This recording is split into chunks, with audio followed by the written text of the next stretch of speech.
What is up, guys? Welcome back to the Technical Foul Podcast. It's about 20 minutes after we filmed our last episode. We're doing a spur-of-the-moment mock draft. No prep, no nothing. Sanders just loves the draft. He really just wanted to do one. He asked if we wanted to do one. We were like, sure, we got nothing else to do. So here we are. We're about to get into it. That's the only thing on the docket for this episode. First-round mock draft. Trades are allowed. But if we do a trade, we're just going to swap the first-round picks and act like nothing else gets traded. Obviously, that would not be the case. We know there'd be seconds or thirds or maybe a player involved. First from other years. First from other years. Since it's spur of the moment and we don't really have anything set up or like anything really detailed out, we would just swap the first. If I have to guess, there really won't be very many trades, if any at all. But we just wanted to leave the option open. We can really jump right into it, guys. How are y'all today doing? JP, what do you got? I'm doing good. I'm excited to see where we are in about 10 minutes when we're picking for a team that wears the colors of black and gold. You think we're going to get there in 10 minutes? I hope so. Otherwise, this could be 3 hours. We'll see how long this takes. Actually, that would be pretty quick. I'm not going to lie. Wait. We're not getting there in 10 picks. minutes. Yeah, we're not getting there in 10 Yeah, minutes. that'd be a 30-minute podcast, JP. You're going to 20 pick 20 a minute. Let's just run it off the top. Yeah. You're going to pick a minute. We're going to knock this podcast out in 30 minutes. Sanders, how you doing today? Great. Much better now that we agreed to do a mock draft. Yeah, we were talking about it before our last show, and we spent. It felt like 15 minutes. We were talking about what the Commanders were going to pick. And I said, I opened up my mock draft simulator. I was like, all right, guys, you fall at 29. Here's who's going to be available. I was breaking it down. I was like, guys, can we just make a podcast out of this and do a draft? And they're like, yeah, we got nothing else to do. So here we are, and yeah. I think we're pretty ready to roll. I don't know, Sanders, if you want to put your iPad onto the screen doesn't lock after 30 seconds. Oh, yeah. Can you do that while I got you? Sure. Yeah, I think just as we get into it, I know we've talked about it before, but this is your first time tuning in. I'm a Commanders fan, so that's the pick that's going to matter the most to me and what I'll probably have the most input for and care about the most. JP over here, he mentioned a big Saints fan. He either will be crying on draft night or dancing in the streets. Is there no in between? No, there's no in between on draft night. When we drafted Dwayne Haskins, I thought we got Jesus basically to join our team, and I couldn't have been more wrong. Rest in peace, Dwayne Haskins. But that obviously did not work out how I expected it to. Yeah. Don't think it worked out like anyone expected it to. That's fair. It was on 2 minutes. We were totally fine. But, we'll make do it never. better. We're not. 10 bones is plenty of time. Yeah, you're right. We're not going to sit here for 10 minutes and not make one pick. If it was 2 minutes, I didn't really need to touch it anyway. I just didn't know it was on 2 minutes. I figured it was on 30 seconds. Yeah. Anyway, the Titans have the first overall pick, boys. Are we ready to roll? Yeah, let's get started. Yeah, we should have. That would have been sick. What? Actually, Sanders can probably put it up on YouTube or something. The Yeah, can we do that for our pick? with the first overall pick? I think we should. I don't know if we can just play it over your phone into the mic. I don't know if I can get a sound bite to play. I don't know if I'll the handle phone. it. I'll Okay. handle it. Okay. Yeah. This is Scuffed Guys, spur of the moment. We're just gonna have some fun with it. I hope y'all have fun with it too. Yeah, so let's go ahead and we can talk about it because it doesn't. Titans play realistically are until we gonna take a QB. Correct. I don't see a world where they don't. Yes. I don't necessarily. This is not the greatest QB class. I do think Cam Ward is a pretty good overall prospect. I think he's the consensus QB1 at this point. Have y'all really seen anyone else be like, except someone trying to be contrarian? Yeah, just rage baiting. Yeah. What? As quarterbacks go, Cam Ward has been a consensus quarterback for the majority of the season. He did not come into the college football season as the number one quarterback. Who do we think was coming into it? Was it Carson Beck? Carson Beck was Which is up crazy. there. Quinn Ewers was up there. Shedeur Sanders. pretty high. And so, yeah, Cam Ward, he didn't come out of nowhere, but he did kind of he's kind of the undisputed QB1 at this point. Sure. Other quarterbacks, we've seen some quarterback slides. So Shedeur Sanders, who probably a month ago was a pretty consensus top 5 pick, is now sliding down the first round. You've got other guys, according to some. And there have been, we can talk about those picks later, but there have been moves in the NFL that kind of confirm or I just heard that. It's coming over your mic. That's awesome. That's good. We'll I use did that not later. see it come over the mic, but I heard it. Did you? okay. Okay. So there are definitely Audience, some tell us in slides the of quarterbacks. comments. Did that go over the mic?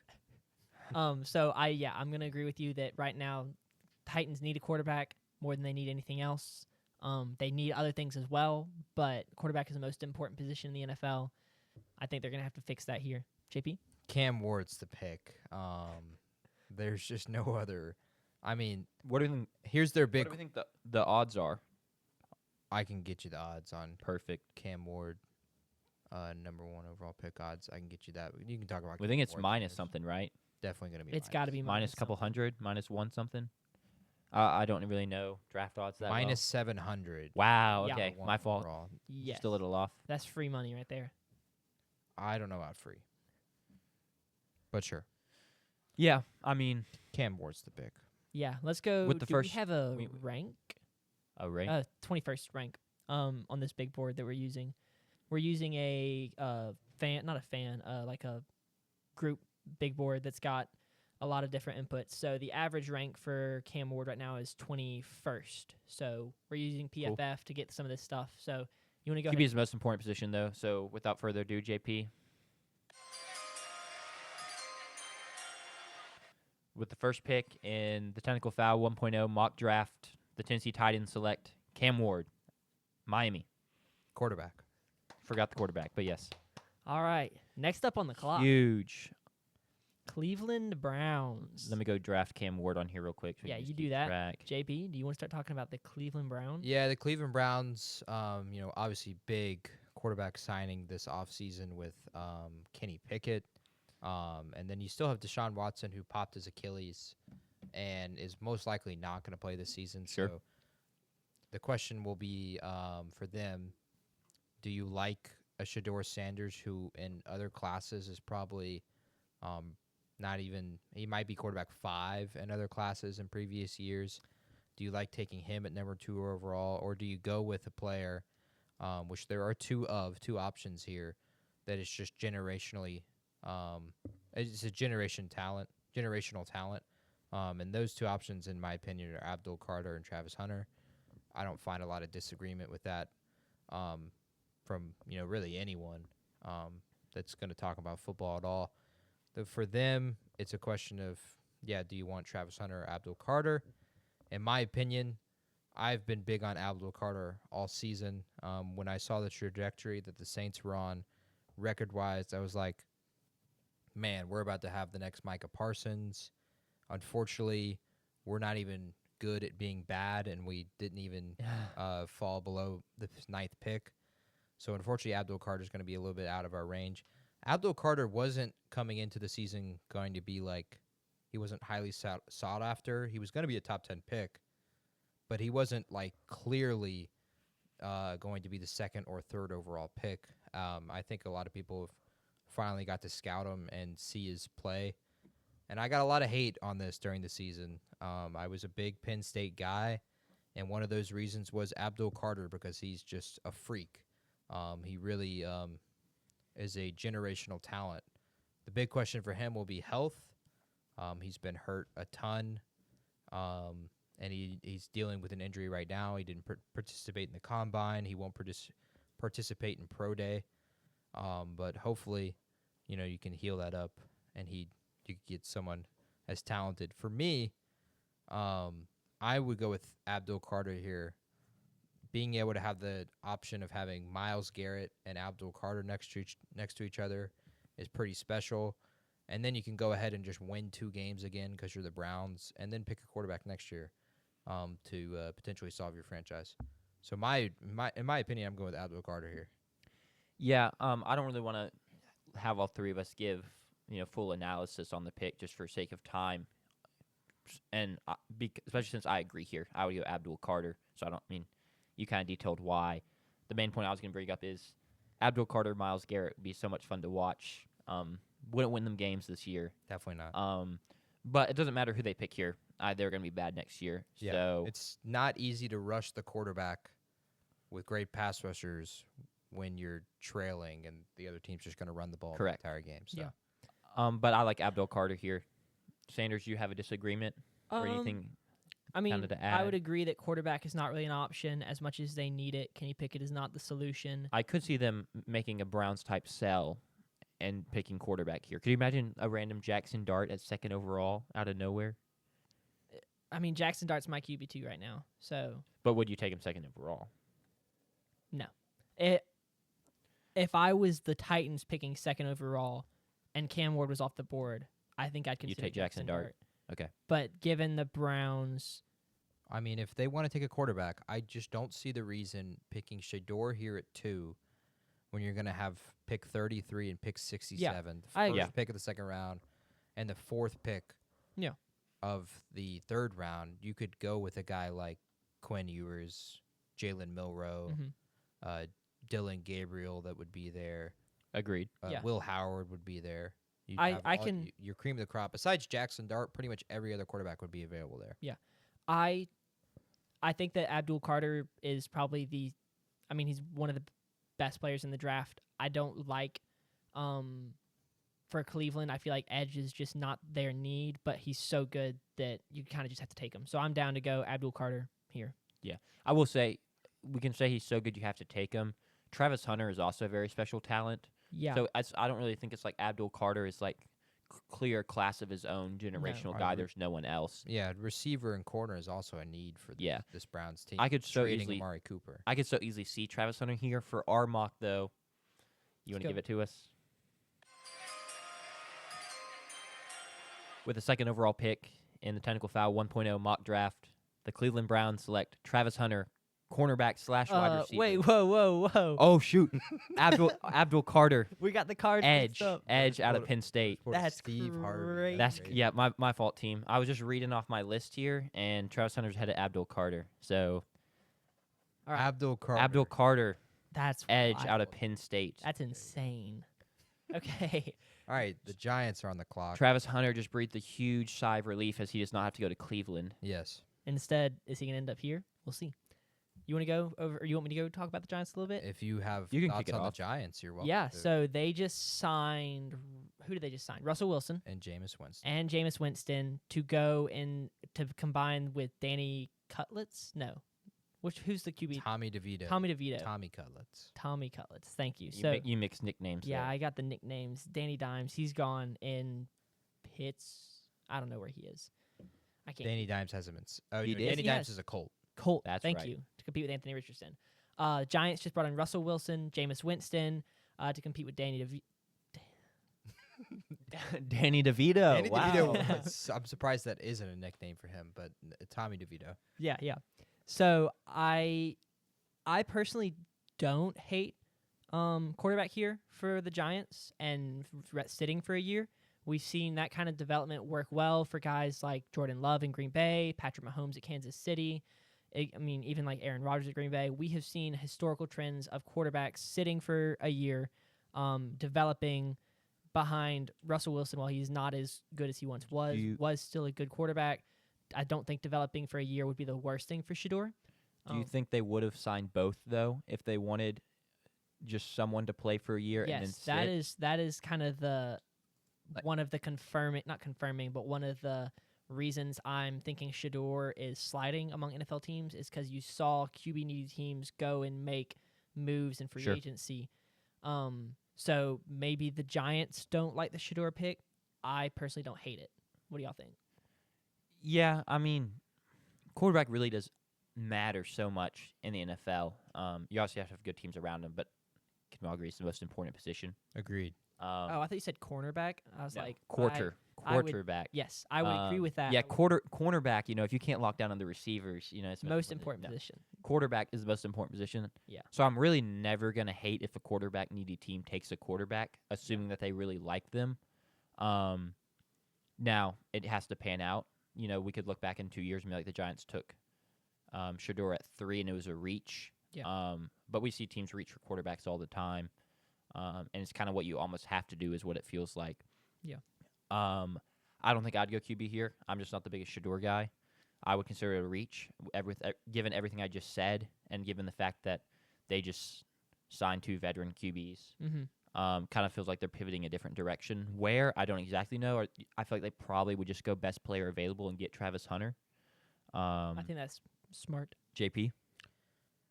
I'm kind of in a crossroads. I think they're picking between Hunter and Mason Graham here. Sure. I think the idea of them being able to pair Mason Graham with big, sexy Dexter Lawrence Yeah. would be very intriguing to them. My problem with the Travis Hunter pick to New York is I think it feels like people are going to be leaning towards Travis Hunter being used as a receiver more than a cornerback. They don't need a It's receiver both ways. so much. It is both ways, dude. It's everywhere. I've been listening to like breakdowns, and it's impossible to tell. I think. The Giants do need a corner, Yeah. but they definitely, I don't think, in my opinion, they don't need a receiver when you already have Malik Neighbors. Yeah. And so for me, I'm leaning that the Giants would pick Mason Graham here, but I also see this as the spot where a team would trade up. I think this is a spot where like the Raiders could trade up. If the Steelers offered a huge package, they could trade up here to get up to 3. Who are the Steelers? Are they coming up for Hunter? They would be coming up for Shador. Yeah. This is what Because Oh. the Steelers don't have a QB, really. trade up for Shador kind of pick. I mean, they don't have Yeah. Justin Fields. They may just end up with Aaron Rodgers at this point. That's kind of what it's starting to feel I like think- with everyone else getting Yeah, signed. the musical chairs are leaning towards Rodgers to the Steelers or retirement if he doesn't want to go there. But Yeah. I that'd be mean, crazy. In my opinion, it's the New York Giants. We've seen them make obviously bad mistakes in the past. None bigger than the Saquon Barkley franchise tag and the Daniel Jones big contract. Yeah. crazy in think- hindsight. The Giants picked Mason Graham, in my opinion, a reach, pass up on a generational talent in Travis Hunter, and allow Hunter to fall to 4. I disagree with you, and then we can let Jack be the deciding vote. Yes. Okay, so I think Travis Hunter is actually a very good fit for the Giants here because they need cornerback so bad, defensive back, not quarter. They do need that. But they take Hunter here to play defense the majority of the time. And then after Malik Neighbors, their wide receiver 2s, Travis Hunter would be an upgrade to their wide receiver 2. I do think that he could see some playing time at wide receiver as well. And I think that would allow him, because I do think he says he wants to do both. I don't know how realistic that is. He cannot do both to the same extent that he did in college. I don't think that's feasible in a 17-game schedule at the physicality level of the NFL. But I do think that he could play full-time defense and then see snaps as an upgrade to their wide receiver core. So it comes down to me. Yes. What's the name of the Giants GM? I can get that for you. Is it Joe something? I Gotta was start also with thinking Joe. Joe, but I don't know. See, Joe Sheen or something like that is in my head. Joe Sheen. Showen, something like that. I'm trying to put myself in his mind, right? Mm-hmm. And what I think he would do based on his past draft things. And I kind of feel like he'd be the guy to kind of try and big brain this pick a little bit and somehow not take the obvious Travis Hunter that fell in his lap. Yeah. So I'm going to go Mason Graham here at 3. So, yeah, without further ado. I should have held it, yeah. With the 3rd overall pick in the Technical Foul 1.0 mock draft, the New York Giants select Mason Graham, interior defensive lineman out of Michigan. All right. I finally did not botch one, so we're 1 for 3 now. Go That would have Big been Blue. crazy if you didn't say who you were picking and we just started the thing and let Jack. Yeah, I really should have. That was a missed opportunity. Also, I will say this is mock draft 1.0. We'll probably do one right before the draft. Oh, I thought we were doing one every week. I'm kidding. I'm kidding. So I'm maybe a little more inclined to have a little more fun with this one. Yeah. I do want to try and present logical and plausible picks for Yeah. everyone, but it's more likely This you know, podcast is all about having fun anyway. come so. the week before, I may be a little more. I mean, You can see me going Travis Hunter there easily. yeah. Yeah. And Sanders, you're welcome to present a weekly mock draft if you like No, your I- weekly mock draft. I might. We'll see. We'll consider that. Yeah, the one before the draft will be our full 7-round mock draft. So we'll do our deep dives. Sure. All right. That'll Um, give us the New England Patriots. Their big offseason move was the hiring of Mike Vrabel. It's a big get. I thought you were gonna say Stephon Diggs as their big offseason move. Yeah, an admin here at Technical Foul tweeted out earlier today. It obviously did not get past all the co-hosts here at Technical Foul, but according to the admin, Stephon Diggs is a huge get, a massive get was the quote specifically he used for the Patriots in terms of building. They obviously have Drake May, so they're not going to pick Shador here. They signed Stephon Diggs earlier today to a 3-year, $69 million deal. They were massively involved in free agency, just spending a lot of money on a lot of players. Harold Landry from Tennessee is coming here. Mac Hollins from Buffalo. They re-signed Austin Hooper. Morgan Moses from New York. The New York Jets is coming here. Robert Spillane from the Las Vegas Raiders. Carlton Davis. They signed Marcus Epps from the Raiders. They spent a lot of money. They signed the third-string D tackle for the Eagles. It's huge. To a 4-year, $100 million deal. Who is that? Milton Williams was his name. He had 2 sacks in the Super Bowl. So I guess that was the big signing point for if he got sacks in the Super Bowl, that means he's good. And also the way the Eagles build their roster, their third and fourth string players are typically pretty good. I mean, the Eagles have some of the best depth in the league. I mean, on the Sure. D line Especially on that especially. D-line. Sure. Sure. It still seems a little scary seeing Yeah. that number No, absolutely, it's and the definitely length scary. of the contract. But I just coming from the Eagles is the most reasonable third or fourth string defensive lineman you're going to find. Yeah. For the Patriots, they're in a spot here where they're going to be kind of sitting there, kind of just crossing their fingers. They'd be ecstatic if this was the way the for, first for 3 roughly, picks fell. let's see, the clock is about half an hour. They're going to be sitting there holding and crossing their fingers like this. Obviously, they would cross. What's an odd number is unlucky, right? Couldn't tell you. Okay. No idea. I guess that was just They're crossing some amount of fingers. they that are they crossing. Yeah, they would obviously hope Travis Hunter falls here. I think the signing of Russell Wilson, along with James Winston, hurts them a ton here. So they really hope someone trades up to the New York Giants pick and allows Travis Hunter to fall. Hunter's here. They're gonna take Hunter. I don't have, any reservations about that. Me Guys? neither. I don't either. Question as the least NFL attentive / knowledgeable person here. Mike Vrabel, underrated Yes. in the NFL sphere, or I just feel like it's surprising that he lost his job with the Titans and didn't really have another spot. Moving on from him was bad. I think Maybe not underrated isn't the right word because I feel like a lot of people know the impact he's going to have, but it just kind of feels strange that the Patriots ended up getting him the way they did.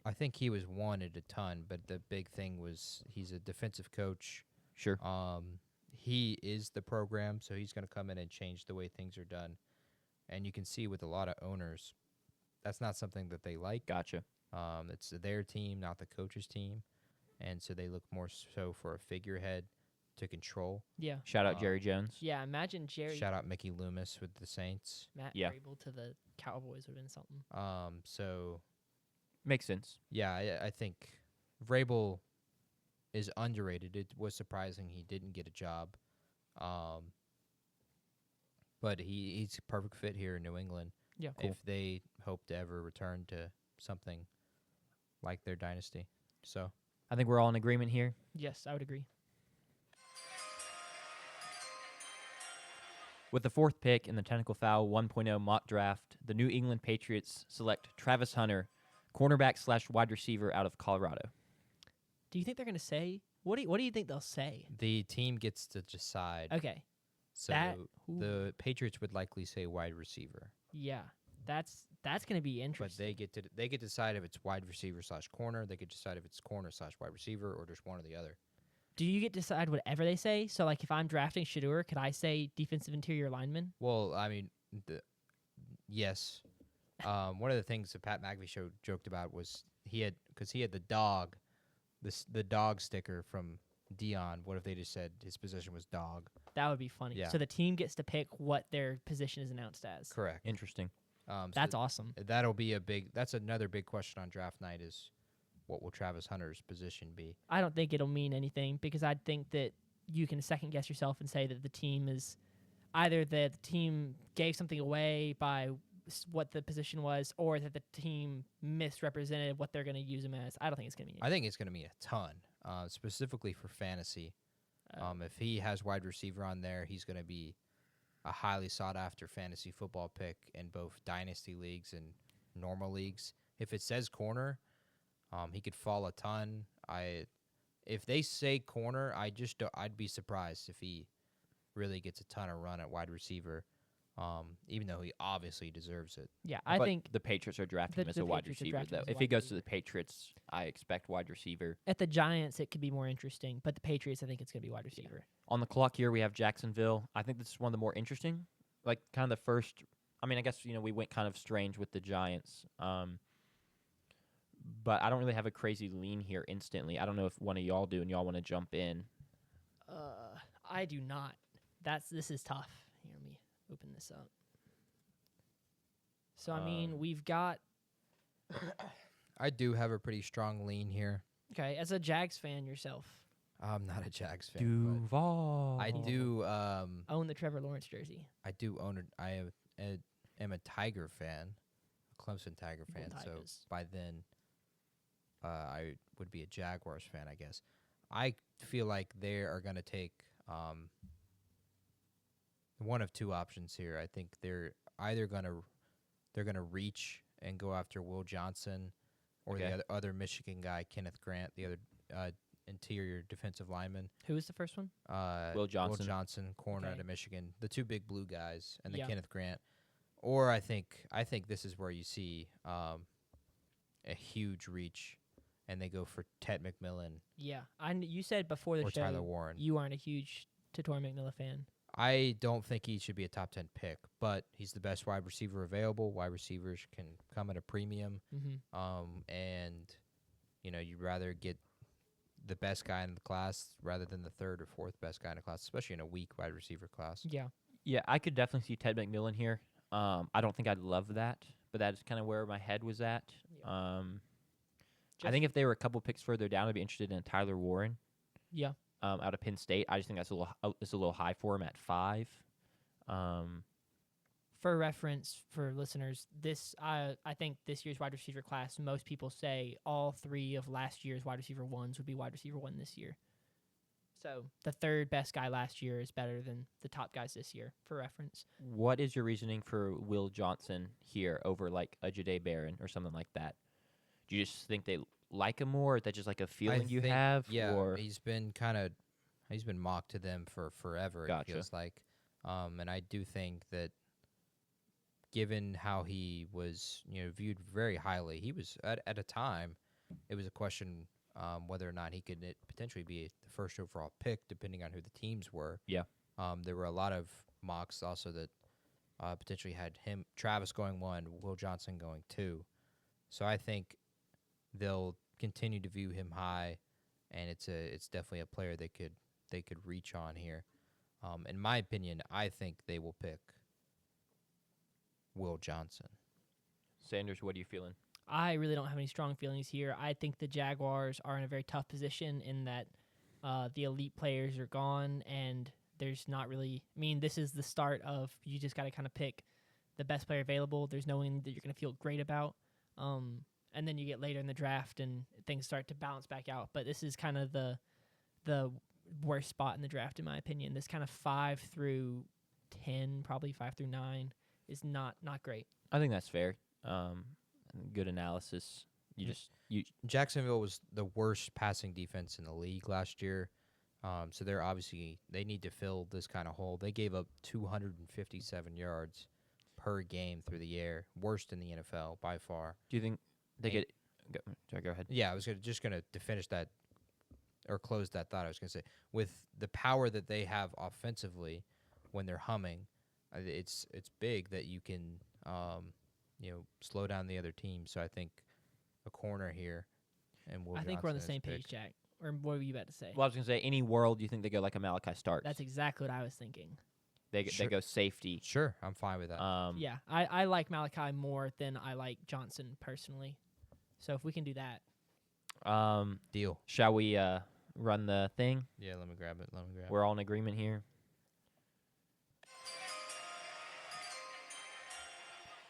With the 5th overall pick in the Technical Foul 1.0 mock draft, the Jacksonville Jaguars select Malachi Stark, safety out of Georgia. All right. Next up, we have the Las Vegas Raiders. This is going to be another interesting one. Their wide receiver core right now is nobody. No. They have Brock Bowers. They have Jacoby Myers and Brock Bowers. Trey Tucker will likely return. He gave them. I mean, you have receivers. Someone has to catch the ball. So Yeah. he caught the ball at a decent rate last year. They didn't sign any wide receivers in free agency. There was a time when they reviewed to potentially get DK Metcalf. Didn't happen.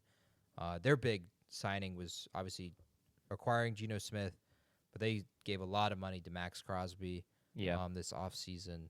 And Geno Smith acquiring was huge. according to some. Depending on who you ask. And then obviously head coach Pete Carroll now. So this is going to be a different kind of Raiders team. Yes. We assume. So yeah, continue your thoughts on the Raiders, Sanders. Oh, hold on. Let me go back. I'll kick it off real quick. I just want to give my I got 10 seconds here. I feel like they're in a weird spot because they get Geno Smith. He's aging, right? So suddenly it seems like they want to win now. Mm-hmm. They don't have any wide receivers. Correct. So I could see Ted McMillan here on potentially a bit of a reach, depending on how you view him. But he definitely is the best wide receiver available. That I don't think there's much question there. I don't really like the running back room either, though. And Ashton Genty's sitting right here, too. And so I could see them wanting him, but it's like you can't have both. And I think they're both pretty big needs. Yeah. So I wonder which one if either. I just kind of feel like I feel like they're going to go one of those two. Yeah, I would lean Genty here. That's kind of what I'm thinking. I think they view him as a better prospect. They were pretty abysmal when it came to consistency at running back last season with Zamir White and Alexander Madison. A lot of my friends in fantasy leagues shit on Alexander Madison a ton last season. I was one of those guys that thought Madison had a lot of value when it came to fantasy, at least. But obviously, as a running back, not so much. I would lean Genty here as my pick. Yeah. I'm okay with that. I do want to clarify, when I say the Geno Smith trade was big, I'm not saying that Geno Smith is going to fix the Raiders or vice versa, that what's his fate. I just think it's really interesting as far as the dynamics of what were the Seahawks and the Raiders both trying to achieve, because like you said, the Raiders got older at quarterback and their skills room is Brock Bowers, and after that it's not great. And then the Seahawks got younger at quarterback with Sam Darnold and then brought in Cooper Kupp and got rid of DK Metcalf. So it's like they got younger at quarterback and then got older at wide. It's just the dynamics of what both those teams were thinking in that trade is really interesting to me. Yeah. That being said, clear that up. I do not think that Geno Smith is a top 8 quarterback in the NFL. It is definitely an So improvement of their position, though, based on who they had last year. That's definitely I would agree. no Who did they doubt. have Was it they ran out Gardner Minshew some. Yeah. I think Aiden O'Connell played some. Minshew and O'Connell. Yeah. But I think they just sit here and I think, in my opinion, and probably in most people's opinion, Genty's a better overall prospect than Ted McMillan. Yes. Yes. I don't like it because I think that we could see a situation like the Steelers had a couple years ago when they drafted Najee behind a bad O-line. I don't know how great the Raiders O-line is, but I don't remember it being remarkable. I mean, Najee rushed for 1,000 years all 4 seasons. Yes. 1,000 yards. But his yards per carry was not great. That's insane longevity, 1,000 years. Yeah. all 4. He's got to set some records. I think we're in agreement with Ashton Genty here. Yeah. So all right. I will without finish further making my ado. point. That's cool. Oh, you have a point? No, I Continue. was just trying to make the point that I don't know how I feel about the Raiders' offensive line, which makes me nervous drafting a running back and trusting him to do that himself. Yeah. Because if you look at Najee's yards per carry behind that offensive line, it was not great. It was just his quantity that got him to 1,000 yards. I do like Ted McMillan because if you look at his sophomore year, he was one of the best wide receivers in the country. If he could have been drafted after that year, he probably would have been the 4th wide receiver. New head coach in Arizona potentially led to a not as good junior year. So I agree that Ashton Genty is I'm down to make that pick. I think I don't get all the McMillan hate like y'all do. I think I'm a little bit higher on him than y'all are. Yeah, I do really like McMillan. I mean, he's a huge wide receiver. separation issues in terms of getting space, I think, have been a bit of concern for him. Yeah. Now, he makes a lot of tough contested catches, so props to him. But I just don't know if he separates well. Yeah. And that could cause some issues. I think it's more of a less of my dislike of McMillan here and more of me really liking Ashton Jeanty, that I'm going Jeanty here over Cool. McMillan. So Let's do it. with the 6th pick in the Technical Foul 1.0 mock draft, the Las Vegas Raiders select Ashton Jeanty, halfback out of Boise State. Down. All right. Huge. We're on to pick number 7. The Jets. Oh, the Jets. Oh, the Jets. Who is their Jets. Jets. The Fields. Jets signed Justin Fields this offseason. Obviously, he made a big move bringing in Aaron Glenn from the Detroit Lions. Yeah. They lose Devontae Adams. Obviously, they lose Aaron Rodgers. They'll likely lose Is that addition by subtraction? Alan Lazard with that. I don't know. It's And did Cobb end up there too? I know he had all his old Green Bay wide receivers. Cobb won't be there. He was on a 1-year deal. Yeah. He won't be there again. I don't think that one. They didn't really have any big free agency signings, unless you want to say Andre Sisco or Brandon Stevens were big signings. They spent money in places, but realistically, this is going to be a team that still has a struggling offensive line. Without Devontae Adams, it's Garrett Wilson, and that's it in terms of receiving targets. Breece Hall is still there. Justin Fields and Breece Hall will be a dangerous combo in Madden, but I don't know if they'll be a dangerous combo out there on the football field. Yeah. So for me, I'm leaning towards an offensive tackle here. I'm thinking Will Campbell is what initially stuck out to me. I agree. Will Campbell's the highest on my board. Highest on most people's boards, I would say. Yeah. Yes. I just want to pose a question to the two of y'all. Any world where you think the Jets go QB here? No, I think given the contract that they gave to Justin Fields, 2 years, $40 million, 30 fully They're going to give him a guaranteed. fair shake. They're going to give him a fair shake this year, and I do think they give him a fair shake potentially next year. Sure. I think their quarterback of the future doesn't come from this draft. I think they're in a favorable spot where they don't have to end up potentially making that decision on Shador or Cam. I would say they wait. I'd be surprised if they went with Shador going forward. Yeah. I think I'm Agreed. in a very small minority of I still kind of like Justin Fields. And I know that that's not widely accepted. He went 4-2 last year at the Steelers.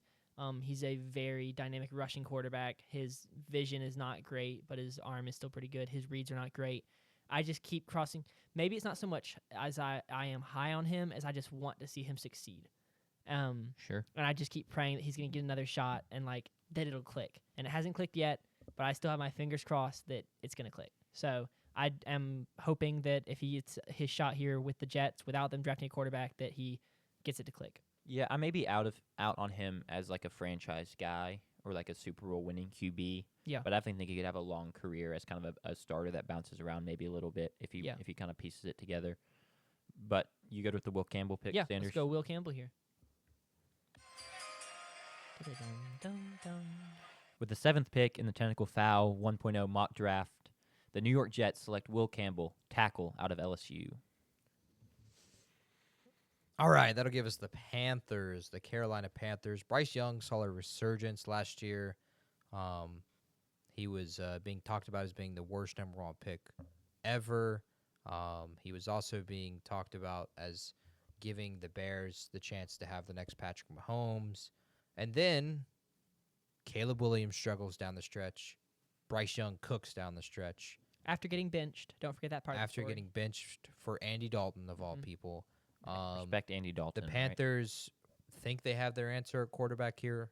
They're not picking a quarterback, in my opinion. Absolutely not. They're big No free shot. agency signings. They grabbed a great running back for some people. Skip Bayless specifically. Rico Dowdle, former Cowboys running back. They re-signed David Moore, receiver. And then they get a nose tackle in Bobby Brown and Tershawn Wharton. So they're answering some questions defensively. Their big signing of the offseason was, or re-signing specifically, is J.C. Horn. J.C. Horn on a 4-year extension. For them, their needs are going to be at receiver. Their best receiver is a 35-year-old Adam Thielen. Yeah. Or a guy who went to a really bad college, Jonathan Mingo. So that's kind of a question mark for them. I could see them picking Ted McMillan very easily. They're also a team that needs some pass rush. So this is a spot where you could see a guy like Mike Green, James Pierce on a big reach. Yep. And What about a Shamar Stewart? Shamar Stewart, You know I'd how be much fine people with. like him. I could also see them picking Jade Barron. Apologies, from Texas. They do need some help at corner alongside J.C. Horn. I'm gonna go with Ted McMillan here as their pick. I think they would like to pair Bryce Young with a true number one receiver. Yeah. And they get that opportunity here with McMillan.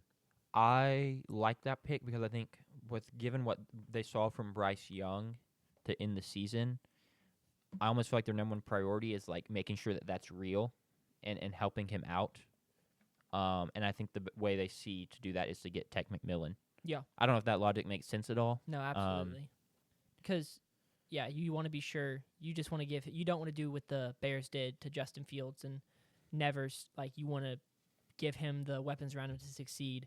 And he succeeded that was kind of crazy. That run last year, because his wide receiver core is no better than it is this year, really. I mean, it was still Adam Thielen is 1, Mingo's is 2, and he made it work somehow. So he had some big time throws. I just think they're gonna get Ted McMillan if he's here. Roll through next year, be like, we sure Bryce is the guy. If Bryce confirms that, they're like, okay, perfect. he was drafted in 22. Yeah, he's going to his 3rd year. Yeah, so going into next year will be when they can pick up his 5th-year option. So you give him McMillan this year. If he proves it this year, you probably pick up his 5th-year option next year and then re-sign him after year 4, extend him. If he doesn't prove it, you don't pick up the 5th-year option and you let him walk because you gave him the best wide receiver core he's had in his 3 years. So I think Ted McMillan is definitely sets the Panthers up for the most long-term success. There won't be a lot of success. They play in the same division as a elite football team, so. Sure. With the 8th pick in the Technical Foul 1.0 mock draft, the Carolina Panthers select Tedarella McMillan, wide receiver out of Arizona. That was a good pronunciation. I don't know if I could have said that.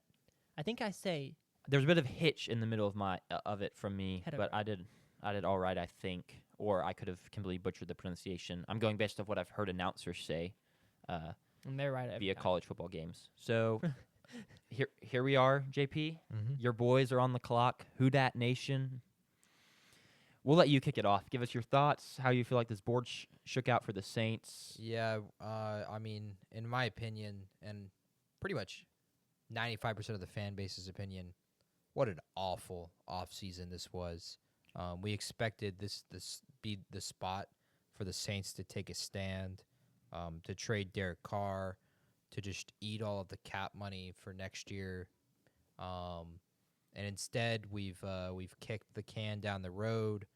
We made money out of nowhere, and with that, you better win the damn division. That's kind of the expectation, especially given how the division is shaping out potentially with basically now his rookie year, Michael Penix. Bryce Young made a resurgence.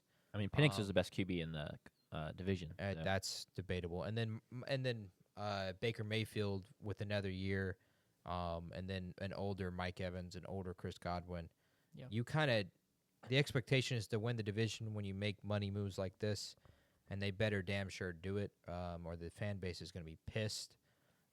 We signed Chase Young to a 3-year deal, making money out of nowhere. We brought a few other players in. We brought Brandon Cooks back, Juwan Johnson, again, money out of nowhere, 3 years, $30 million.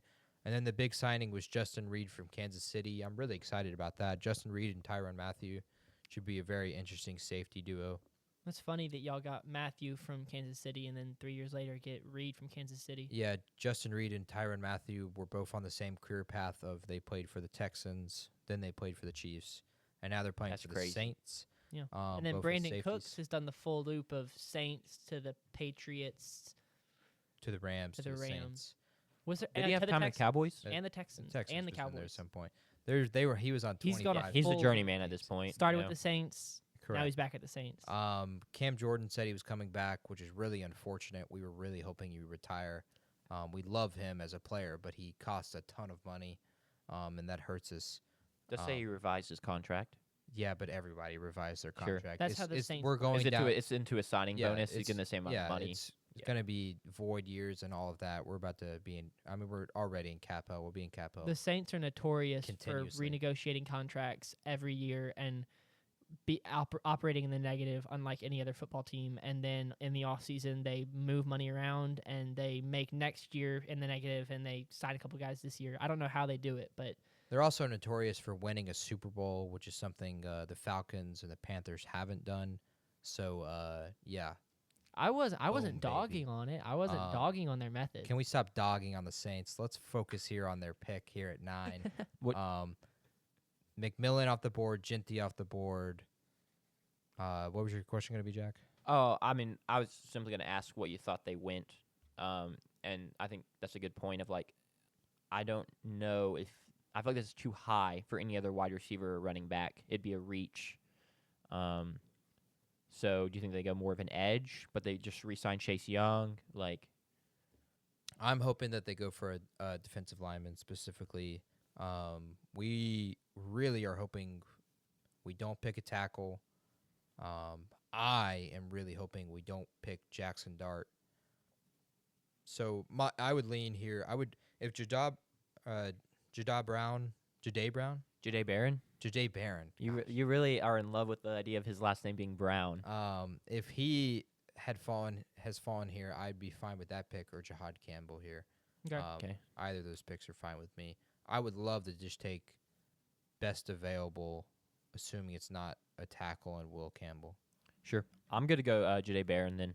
I mean, Let's get him off the board so you have to stop. You can stop saying his name is Brown. I'm fine with that. yeah. Yeah. I mean, I think without any extensive research done, I agree with him probably being the best player available here in cornerback 1 in this class. So, Yeah. All right. with the 9th pick in the Technical Foul 1.0 mock draft, the New Orleans Saints select Jadae Barron, cornerback out of Texas. That only took 10 minutes, guys. It Horns did down. not. We are at 45 minutes. We're 9 picks in, but we didn't start right away. This is true. We're looking at probably a 2-hour show. Fine with me. All right. We're We'll here keep it- now, we'll keep so it moving. Yeah. if y'all are still here, you're also committed. We'll see you at the end of the show. Agreed. Chicago Bears here at 10. I like the idea of defensive line here. I don't know what y'all's thoughts are. I see, one of their needs potentially running back. I don't think there's any other running back I'd take here. We've got Omarion Hampton ranked at 24th on this big board, but I do not see that happening. Yeah. I think if you're going D-line, I don't know who they have on D-line, so is Mike Green a move? The safeties after Malachi Starks, I think there's a pretty big drop-off to the next safety on the board, all the way down to it keeps going. All right, it's a long way. A defensive line 39. is an interesting. Would be an interesting pick. They have Montez Sweat. They signed him to a big deal. They just Sure. signed Grady Jarrett this offseason. I forgot about Sweat. Yeah, I would lean if Ginty's here. They take Ginty 100%. without even a question. They made some movements on offensive line, so they're not going to take a tackle. I would say if Malachi Starks is here, they take him. If not, Agreed. I think they're taking an edge rusher. And I personally would take James Pierce over Mike Green. Okay. But that's just my opinion. I'm fine with either of the picks. I would lean James Pierce, though. I'm going to go James Pierce. I'm kind of interested. I feel like, and this is pretty common, we have like the number 1 edge rusher, and I always feel like it's kind of depending on who you ask, who the next best edge rusher is, and I feel like there's a group of kind of three of Mike Green, James Pierce. This big board likes Donovan Ezuraku. There's that's right. no. That's dang. I'm cooking. Ezuraku. And far then as I've the seen a competition ton of I've people high on Shamar Stewart as well, based on how he tested the combine, and that's an Aggie. But I'm going to go James Pierce here if you think that's the A ton That's of the what play. kind of people? what kind of people. Experts? No, Aggie burner accounts. No, PFF enjoyed it. Obviously, PFF Aggie? no. I'm just saying he tested really well at the combine. Personally, I don't know if I take him this high because I watched him for 4 years in college and watched him get 4.5 sacks across the 4 years. Yeah. Was I he also not- saw him pop off the tape numerous times and make crazy plays, but the production wasn't really there and the numbers didn't match. Yeah. So I probably would want to take someone a little more productive. I prefer Mike Green over James Pierce. Just his PFF grades had been better, and then he kind of, I mean, you can never truly answer the questions of like playing against weaker competition, but he went into all of his all-star games, senior games, and stuff like that, and dominated SEC players, SEC offensive linemen. So Does James Pierce have like injury concern questions or like character concern questions, or I think it's somebody else? No, James Pierce doesn't have that. He is Okay, I apologize. he is short arm question. Okay, man, those that'll short cook arms. you. Okay, so I guess I'm the deciding factor here. We Yeah. have a James I mean, Pierce. we can go James Pierce. and a I'm Mike not going to Green. argue it. I'm just giving I prefer Mike Green, but I have no problem going Pierce. We can cue up the music, and I'll make the pick. Oh boy.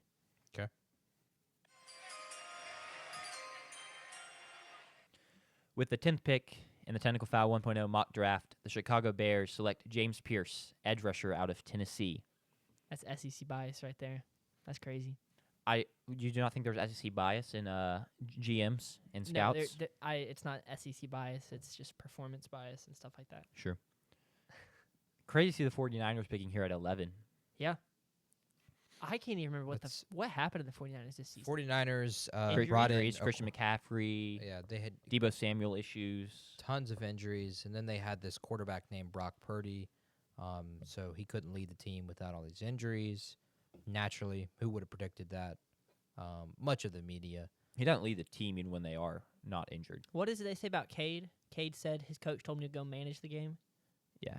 Cade, how many games you got to win this season to make the playoffs? I don't know, like 10? 0. You just got to manage them.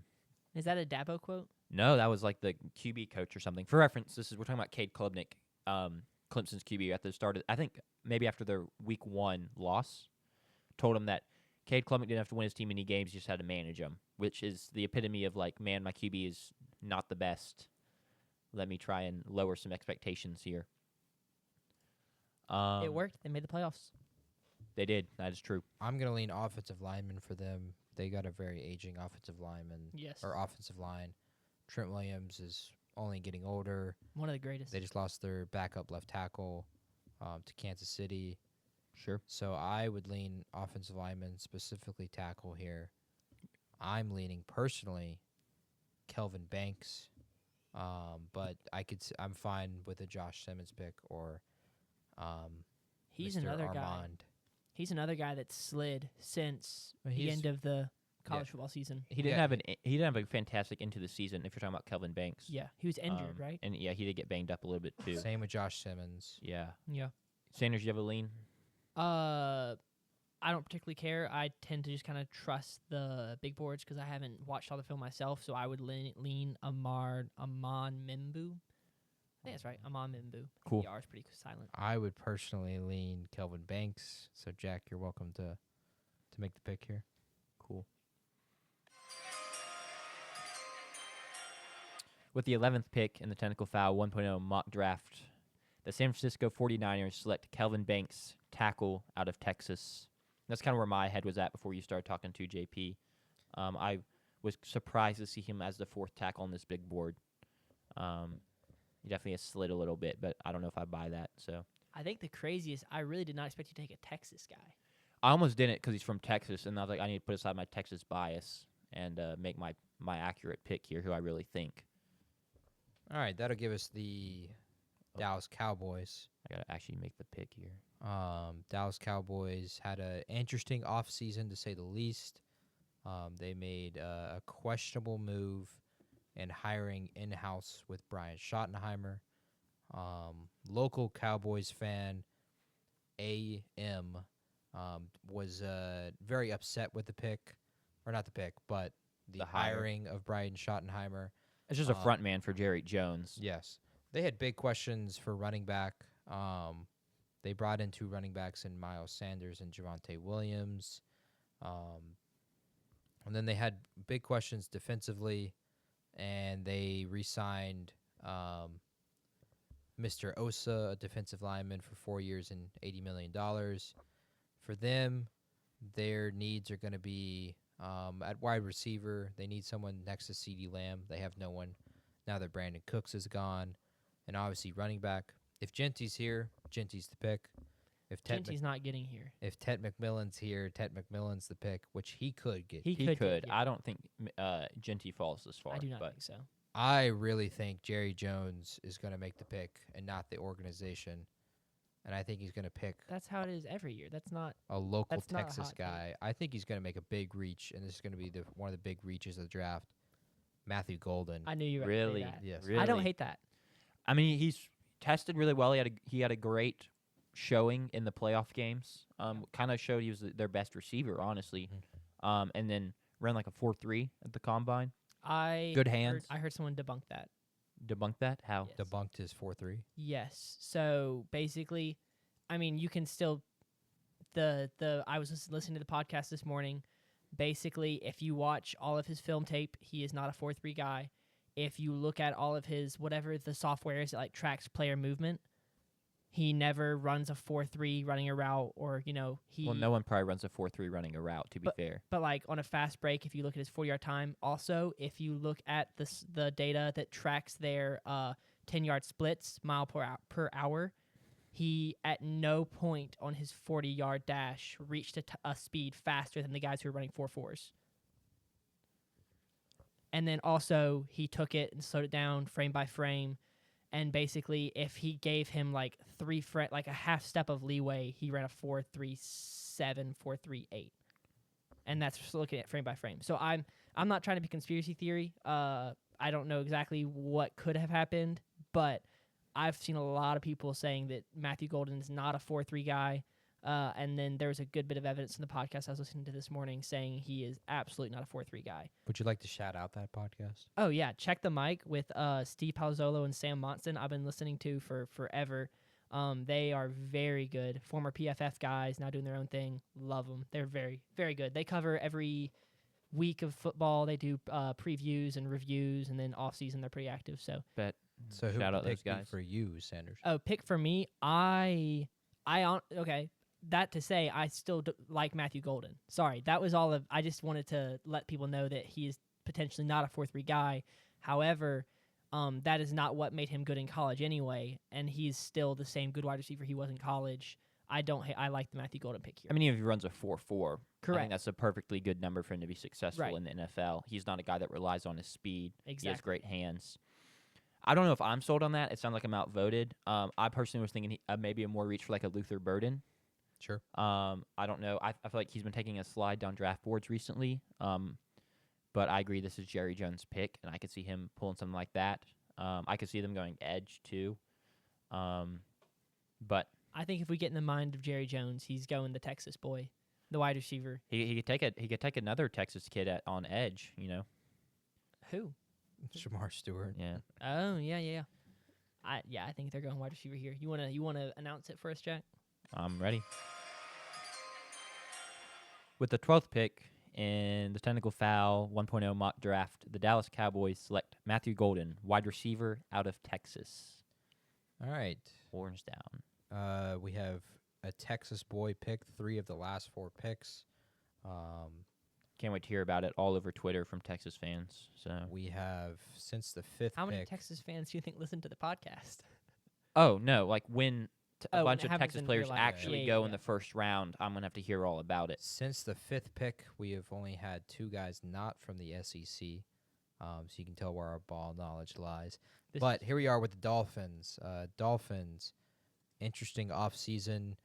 Specifically, one Twitter user, Dov Cliveman or something, whatever his name is. Dove Kleinman? Yeah, he's been claiming that Tua Tagovailoa has not taken the offseason seriously. Why? Because he's seen partying on the yacht He or was seen whatever. partying on a yacht with Baker Mayfield.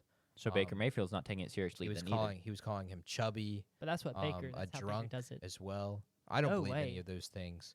Obviously, It's also the And off Doug season. Kleinman is like a for real reporter, right? No, Not anymore. he's a fake reporter. He's a Oh. big time. He will report real things, but he's a big. He does both. Okay. He's a big engagement guy. Okay, Yeah. I have not paid attention to his reputability. Dolphins didn't really make any big off-season moves. They didn't really spend a lot of money. They didn't have the money to spend necessarily. Tyreek Hill is on an insanely expensive contract. Yep. Waddle's on an expensive contract. Tua got his payday. So Shout they out kind of Tua. rely on those three guys. I see them picking one of two things. Since the loss of Cameron Wilkins, they've been kind of shaky on the interior of their defensive line. And then it also, when you pass the ball as much as they will, it can't hurt to take an offensive tackle or guard here. So that's where I'm kind of leaning here, boys. I was right there with you. I was gonna say I think they're gonna go either one of the lines. It just probably depends on who they really like. If they want to go Arman Mimbo or Mimbu, whatever it is, Mimbu or Kenneth Grant, I could see here is kind of probably where I'm at. One of the two. Sanders. I'm also gonna, just because of Tua's injuries, I think offensive line needs to be the Miami Dolphins' #1 priority from now until he retires. So I would also lean Amon Mimbu here.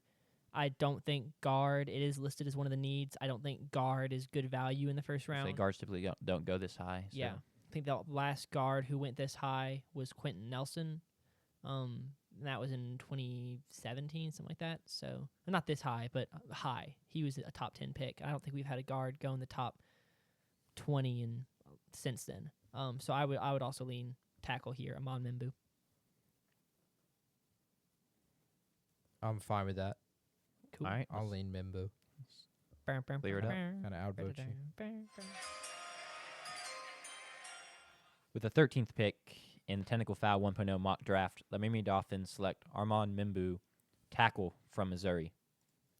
Continuing the SEC streak.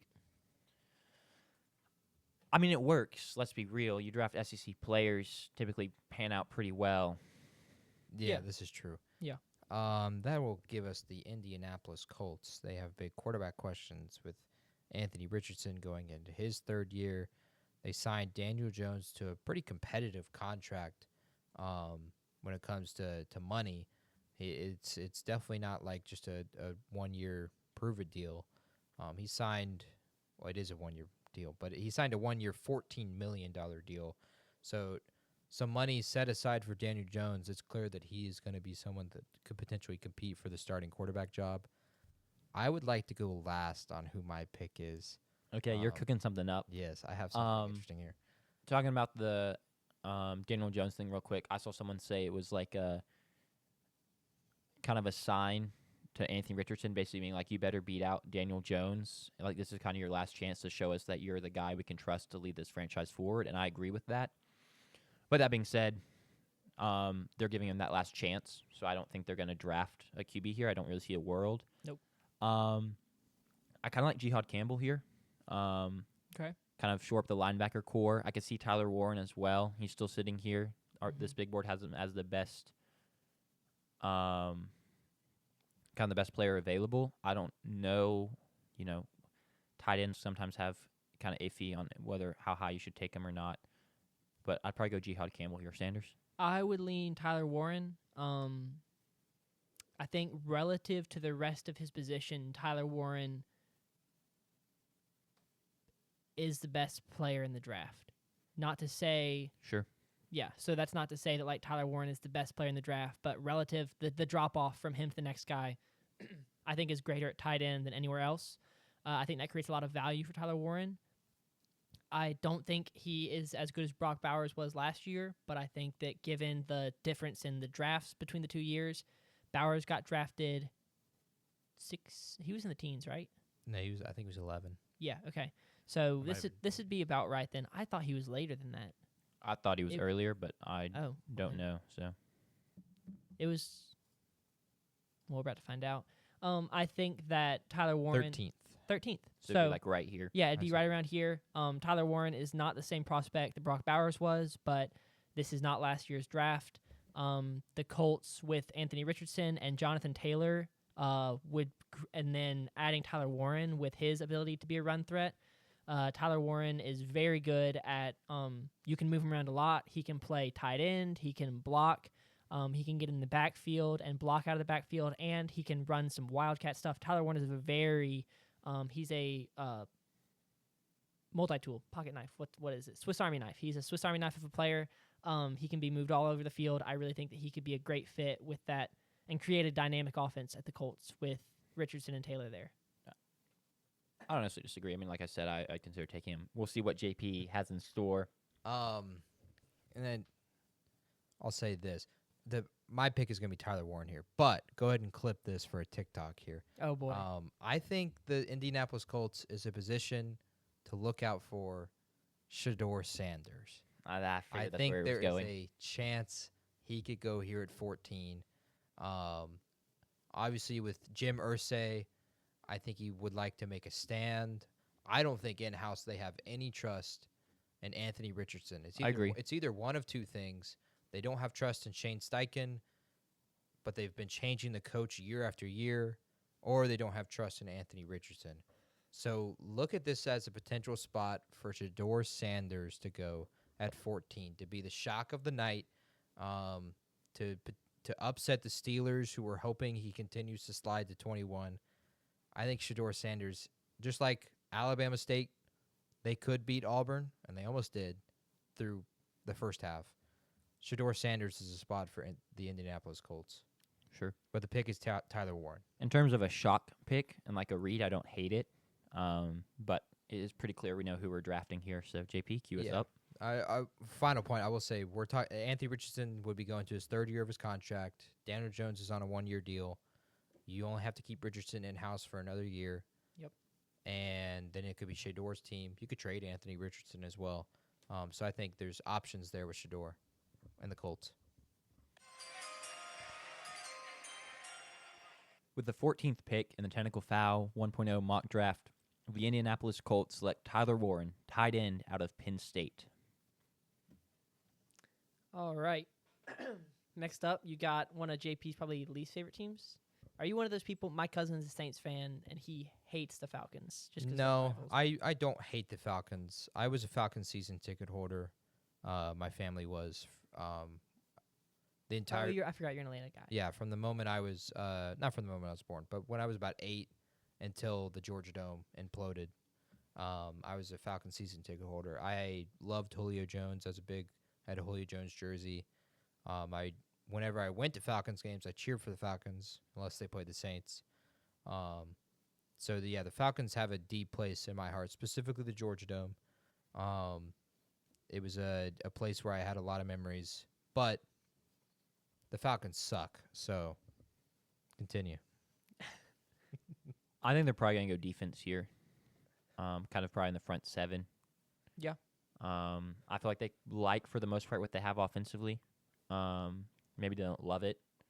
Ooh, if Tyler Warren had slid here, That'd be kind of cool to see. I think it'd be a fun fit. yeah, it does not matter because it didn't happen. But I'm trying to decide if I like Jihad Campbell here or more of an edge rusher. Thoughts? Or completely disagree with me? No, I agree that defense is the move. So they have, on the offense, they have Michael Penix at quarterback. Who's their running back?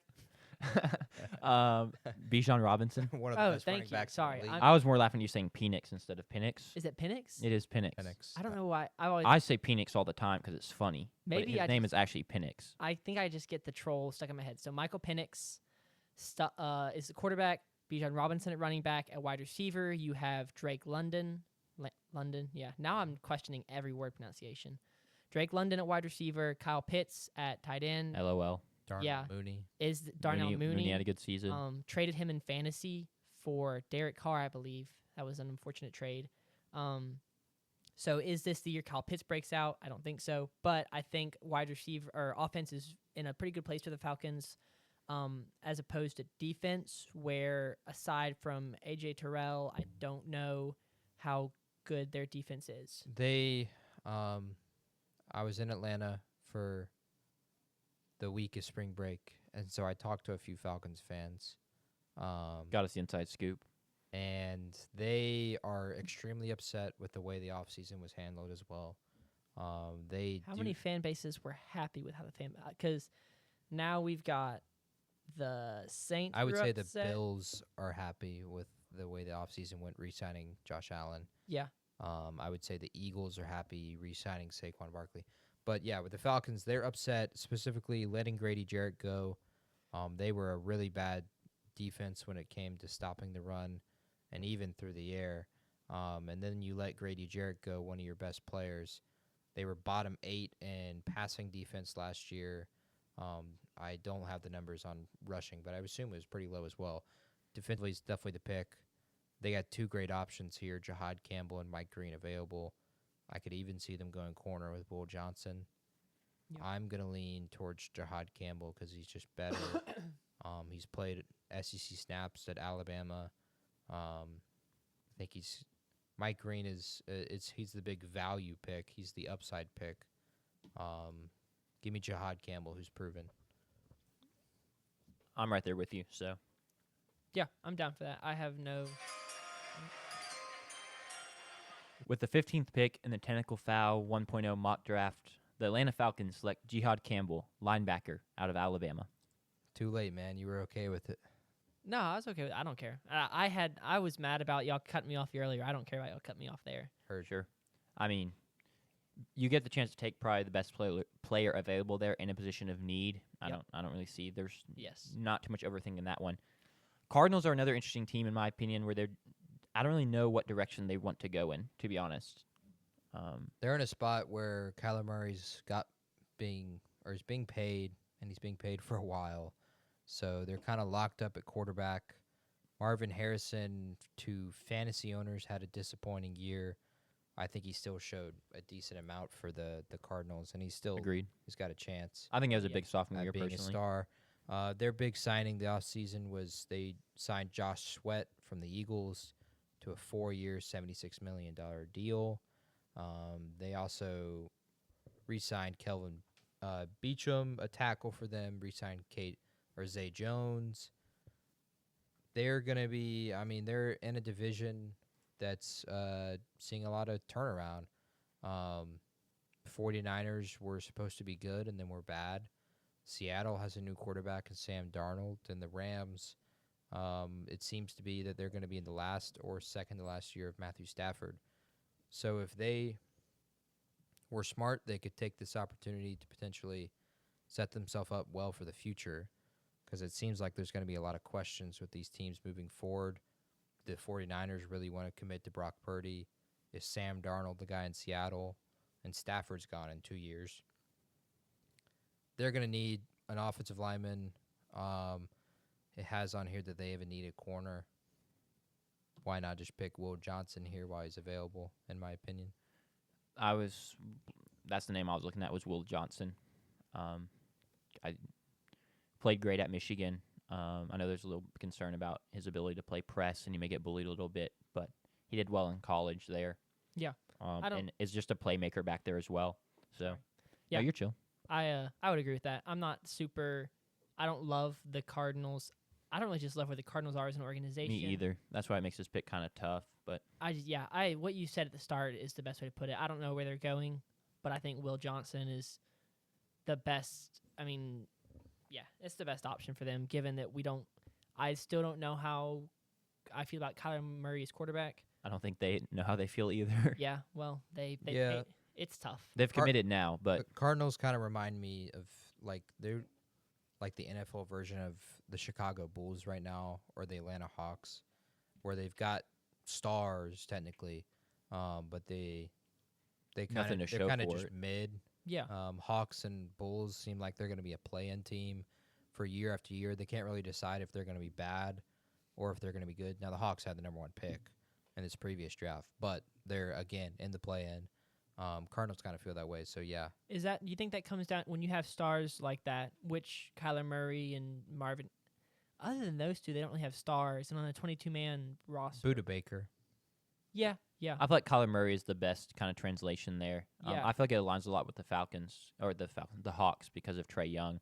The Bulls, I feel like almost a little different case because they had stars, but not stars with good trade value, really, because just style of play and whatnot. Yeah. But yeah, I mean, if you don't know kind of where you're headed or you don't really know what's up, take the best player available. Yeah. Let's go simple and just go Will Johnson. With the 16th pick in the Technical Foul 1.0 mock draft, the Arizona Cardinals select Will Johnson, QB out of Michigan. Cornerback out of Michigan. Not, What did you say, CB? I said QB instead of you good. CB. All right. The Bengals, I feel like probably need to address wide receiver and go like Luther Burden. Yeah, that probably makes sense. Maybe even QB. Might as well keep loading up there. Imagine, I mean, if they've already got 2 good wide receivers, why not have 2 good quarterbacks? Shedeur? Yeah, you may sure. I mean, it's gonna be defense here, Yeah, surely, and absolutely. they really got a hit on this with the way they've, put all their money into offense. They're gonna need to hit year after year on defensive draft picks. Yep. I mean, they have Trey Hendrickson, so they got a great edge rusher.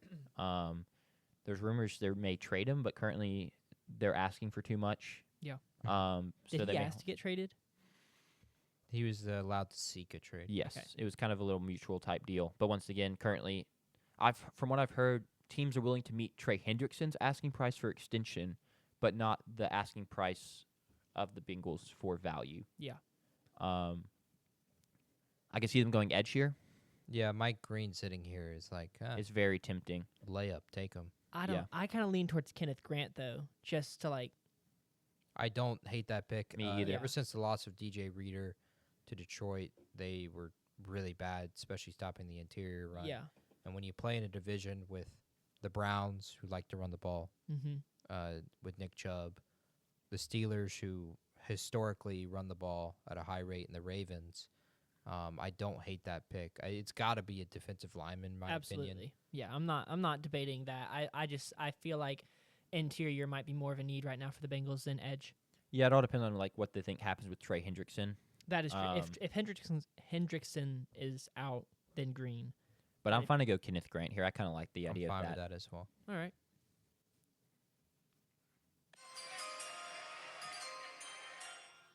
With the 17th pick in the Technical Foul 1.0 mock draft, the Cincinnati Bengals select Kenneth Grant, defensive lineman out of Michigan. I want to go Price is Right style on the speed. Georgia wide receiver Nitro Tuggle was driving before he was stopped and arrested. Price is Right style, Sanders. Wait. This is the one that arrested a week ago. Yes. Not like, okay. I was about to say he didn't get arrested. But we got a speed, though. Oh, we just got the speed? Yeah, we just got the alleged. Price is right, so I got to be under, but as close as possible. Do we know what he was charged with? It was reckless driving or Yeah. something like that. 102. Okay, Jack. 135. 102 wins. The speed was 107. Dang. Oh, You were right there. I was close. You were right there. You put me in a bind. But That was well played. 107 in Athens is extremely fast. That's true. There's not a lot of open areas to really let loose in Athens. Yeah. A lot of low speed limits. I didn't realize. Yeah, that makes sense. Should have done more research and known it was in Athens. Not on like the Beltway or something like Yeah. that late at night. Exactly. Yeah. That's on me. All right. Seahawks. Yeah, Seahawks. Sam Darnold is the quarterback, so this won't be a spot for. Well, this could be a spot for Shedeur Sanders, but I think they're going to commit to Sam Darnold. I agree. I don't think you make that trade. So this is going to be a spot where they either get an offensive lineman to protect him. So I could see them taking the Georgia guy. What was his name? The Georgia guy. The Georgia guard. I guess he's not that high. No, I would it's expect him to be a lot higher. Offensive linemen. Tate or guards. Ratledge. was my Guards are guess. just not going to be. People don't like taking Okay. him in the first round. Yeah. Then I could see them potentially picking an offensive tackle and Josh Simmons, but also like Mike Green's sitting here. Yeah. The Seahawks have. I'd be surprised if they didn't take him. They have a first-round tackle in the former state guy whose name I'm drawing a blank on, Charles Cross. and then they also have a second or third round guy from that same class who had a really good rookie year. I think they're kind of good on tackle right now. Sure. I do think the Mike Green pick here is a good call. What? I also wouldn't hate wide receiver. That's what I was about to ask. What's their wide receiver core like? Jackson Smith and Jigba, And Cooper Cup. Yeah, You've got. I think they're fine there, I don't think you need a first-round receiver. especially since Yeah. there's not anyone here that I think anyone loves. I mean, Luther Burden is still sitting here. I don't. I don't love Luther Burden Yeah. personally. Or I like Emeka Egbuka, and he has been a 2 his whole career at Ohio State. Going to the Seahawks, he could continue to be a 2 behind his former teammate Jackson Smith and Jigba. That wouldn't be a terrible. I know y'all don't love wide receiver.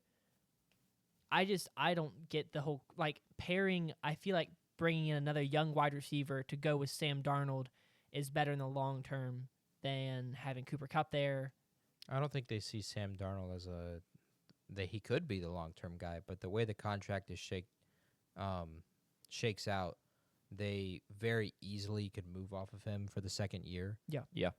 So if it doesn't work out this year, which I would be surprised if it did work out, to be honest. I agree. They could do that, and then I think it. I mean, yeah, it wouldn't hurt for the quarterback they draft in next year's draft to have another receiver there. I think But- it's just more of a second or third round wide receiver Yes. pick. I agree. I like Mike Green here. Okay. I wouldn't be shocked if they went wide receiver here, depending on how the board shook out. But I mean, Let's do best it. player available. With the 18th pick in the Technical Foul 1.0 mock draft, the Seattle Seahawks select Mike Green, edge rusher out of Marshall. All right, now we got the Bucks up. The Bucks, I like where they are with Baker Mayfield at quarterback. Their wide receiver core is certainly getting old. So maybe that is something they can address. Offensive line, they have a very good tackle. I can't remember his name. Tristan Wirfs. Thank you. Dude, it's been so long since football season, I'm forgetting everything. It's so sad. I need football to be It back. happens. And then defense, they've got a couple good linebackers. They have a very good defensive interior. So I could see them going something in the secondary, and then or along the edge. I also love shootouts, so I could see wide receiver here. Like I said, with Mike Evans getting older, and then also Chris Godwin getting older, dealing with injuries. What do y'all think about wide receiver? I don't think they go wide receiver. It's another thing where I could see a more late round wide receiver. But I think in terms of they're a competitive team currently, and they're currently this next year pretty set wide receiver. Yeah. And so they're looking on with this pick, they're looking at the best way to improve their team next year is how I think they're going to view this pick. And I don't think that's wide receiver here. That's all right. I agree with that. I would like the idea of a defensive back if somehow, especially if a Will Johnson or someone fell here, I think they'd be all over it. Yeah. But based on who's left on the board, I don't necessarily know if I see a defensive back that I would love this high. So that kind of pushes me off defensive back a little bit. Maybe they go Jelon Walker, but I'm kind of thinking edge rusher here, to be honest. Yeah, I'm kind of liking Shamar Stewart here. I was personally. leaning Shamar Stewart or Michael Williams. I don't think receiver's the answer. Mike Evans just had another 1,000-yard year when he was hurt a ton. Aggie legend Mike there's- Williams. Yeah, there's no reason to suspect he wouldn't be able to do that again. They just re-signed Chris Godwin to a 3-year deal. Gotta and hope then, their rookie from last year from Washington, McMillan, yeah, takes maybe a bit of a step, comes along. yeah, He's a good Jalen wide receiver McMillan 3. was a first-round pick last year. So they're hoping for a better year. They bring back Sterling Shepard. Now, edge rusher is going to be, if they take it, I'd be kind of intrigued because they just signed 2 edge rushers. They signed Anthony Nelson, re-signed him, and then they also gave $14 million to Hassan Reddick. True. But edge rusher is a position where the more you have, it doesn't hurt. You're going to rotate edge rushers and defensive linemen a lot more than you rotate linebackers and corners. Yeah. So I kind of like Michael Williams or Shamar Stewart, but You're going to take them over Donovan Ezeraku, who has had PFF grades of 83, 78, and 90 in his 3 years. Yeah, I think you. Yes. I think you end up liking the explosiveness of either Shamar Stewart or Michael Williams. Honestly, 2 of the best athletes at the position in this class. I'm going to lean Shamar Stewart here because Okay. I got a little bias there. Same. We'll let you have the former Aggie bias. I appreciate it.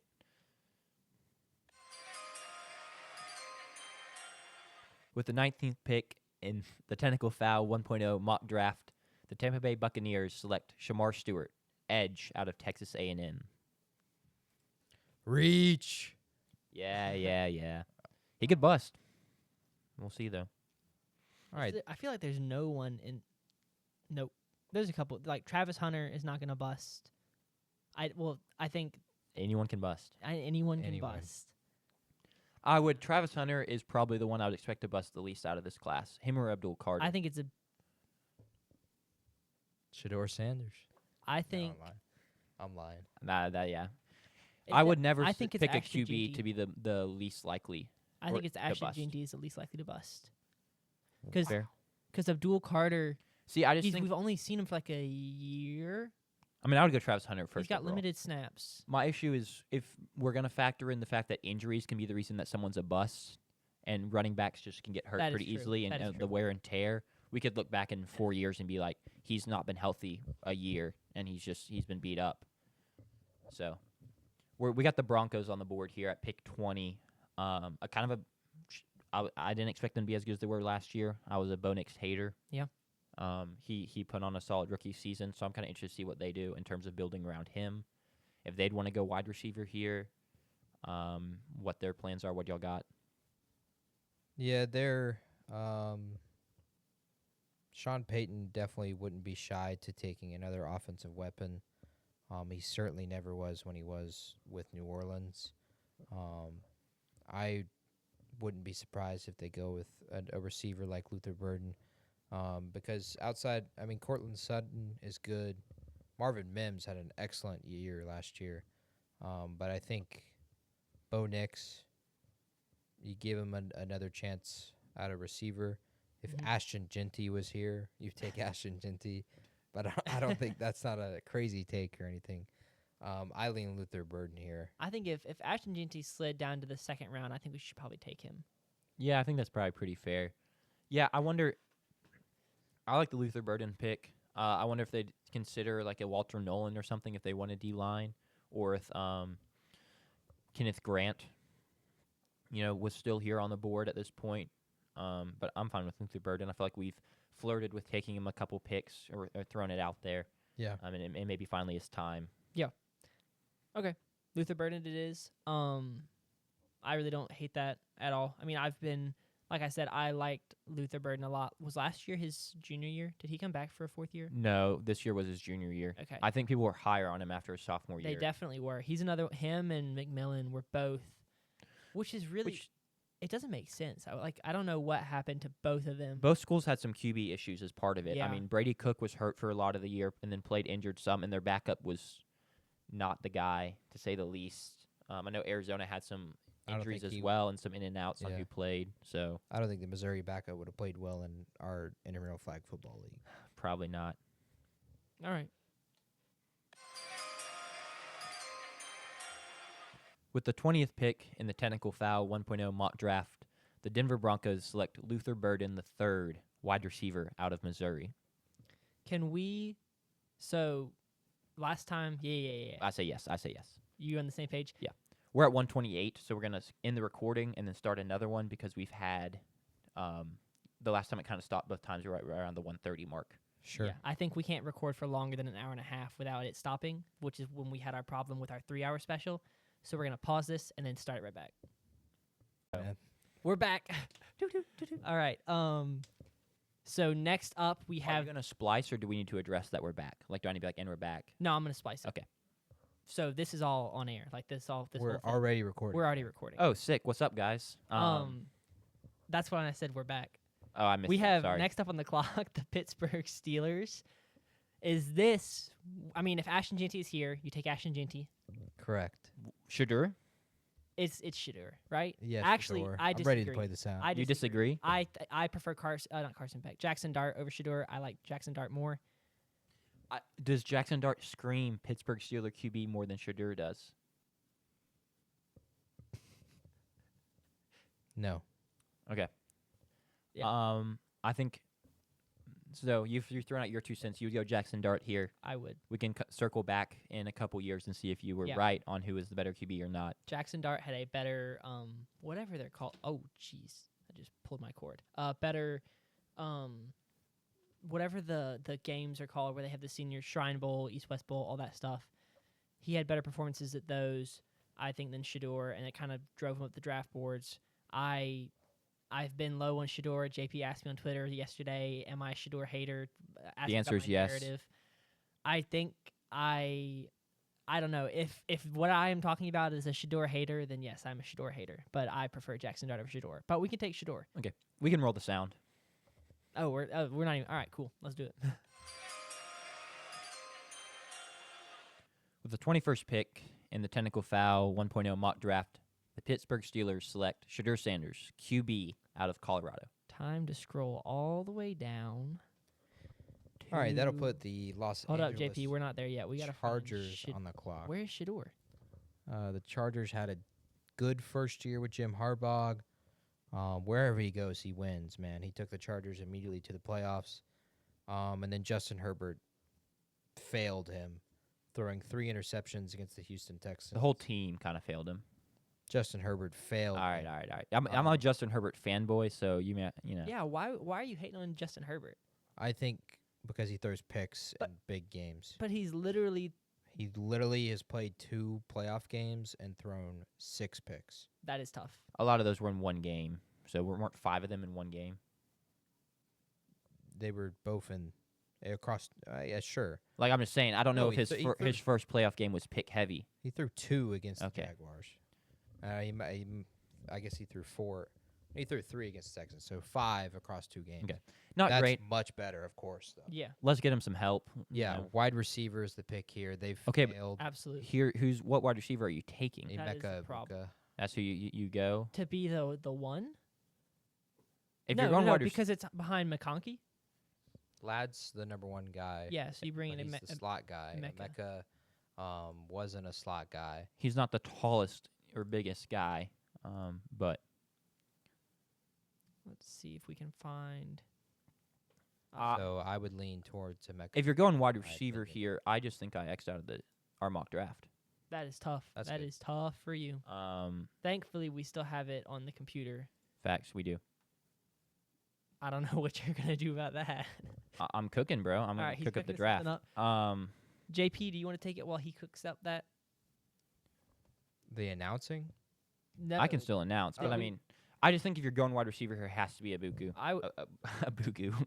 I mixed up his names, bro. That's crazy. Abuku. Abuku. Egbuka. Emeka Abuka. I want to see the G more than it's there, but it's not. Correct. Now, if Tyler Warren was here, I think they'd take Tyler Warren. Oh, 100%. I don't think Tyler Warren's going to be I here, feel like if Ashton Jeanty was here, they'd probably take him too. I think you're right. Well, they just signed Najee Harris to a big contract. If Ashton Jeanty was here, the Los Angeles Chargers would select. And they Ashton still have Jeanty. J.K. Dobbins, who had a good year. This is true. His first year, yeah, coming off an injury, that was huge for him. All right, you want to announce it? Let's do it. With the 22nd pick? 22nd. Cool, it's not in front of me anymore. So with the 22nd pick and the Technical Foul 1.0 mock draft, the Los Angeles Chargers select Emeka Egbuka, wide receiver from Ohio State. All right, that'll give us the Green Bay Packers. The Packers had a disappointing year. A lot of people had them as the hot and trendy pick to win the Super Bowl, and then they kind of struggled throughout the year. Jordan Love got hurt in the very first game, missed 4 games, but Malik Willis came in and he won. He was 3-1 in those 4 games that he missed, or I believe 2-1 in the 3. An One of the two. incredible coaching job by Matt LaFleur there to game plan and get his quarterback ready, by the way. Yeah, and he played some really tough teams, obviously. He played the Colts, really tough team, the Titans. So, yeah, discredit the Malik Willis love there. But props to Matt LaFleur. Winning football games in the NFL is hard, regardless of who the opponent is, unless you're playing bad teams, in my opinion. But the Packers had a disappointing year. They make the playoffs, and then they kind of felt like they could have beat the Eagles. They played them tough in the first game of the season. And then the very first play of the game, not even a snap from scrimmage, the kickoff, they fumble. They give the Eagles an immediate 7-0 lead, and they were kind of behind the 8 ball from there on. They have a bunch of receivers. This could be a spot they take a receiver. I'd be surprised if they did that, though. I lean defensive lineman or a potential corner, but there's no corner sitting here. Maybe take corner later on. Yeah. So I lean defensive lineman here. Is it finally time for Donovan Ezeraku? And maybe time for him to go as best available on our board here. Yep. I 100% agree. They don't need to add another wide receiver 2 or 2A to the mix of the guys they already have in Christian Watson and Romeo Dobbs and Dontavian Wicks. Dobbs. Dontavian Wicks was And, a dog at UVA. So A guy who's never won an Egg Bowl, Malik Heath. what's the Jaden Reed? Jaden Reed as well. Yeah. They just have a bunch of wide receiver 2s there. Every once in a while, one of them's gonna have a great game. Correct. Or every Which week, works. one of them's gonna have a good game. Which works. Sucks for fantasy. Works for the Packers. Facts. They don't need another wide receiver. So I'm down to get Ezeraku off the board.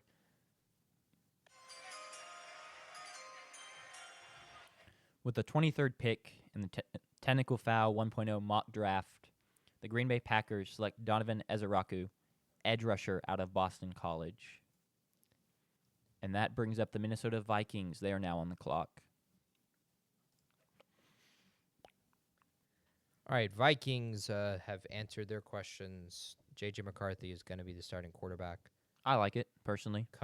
He's coming off a knee injury.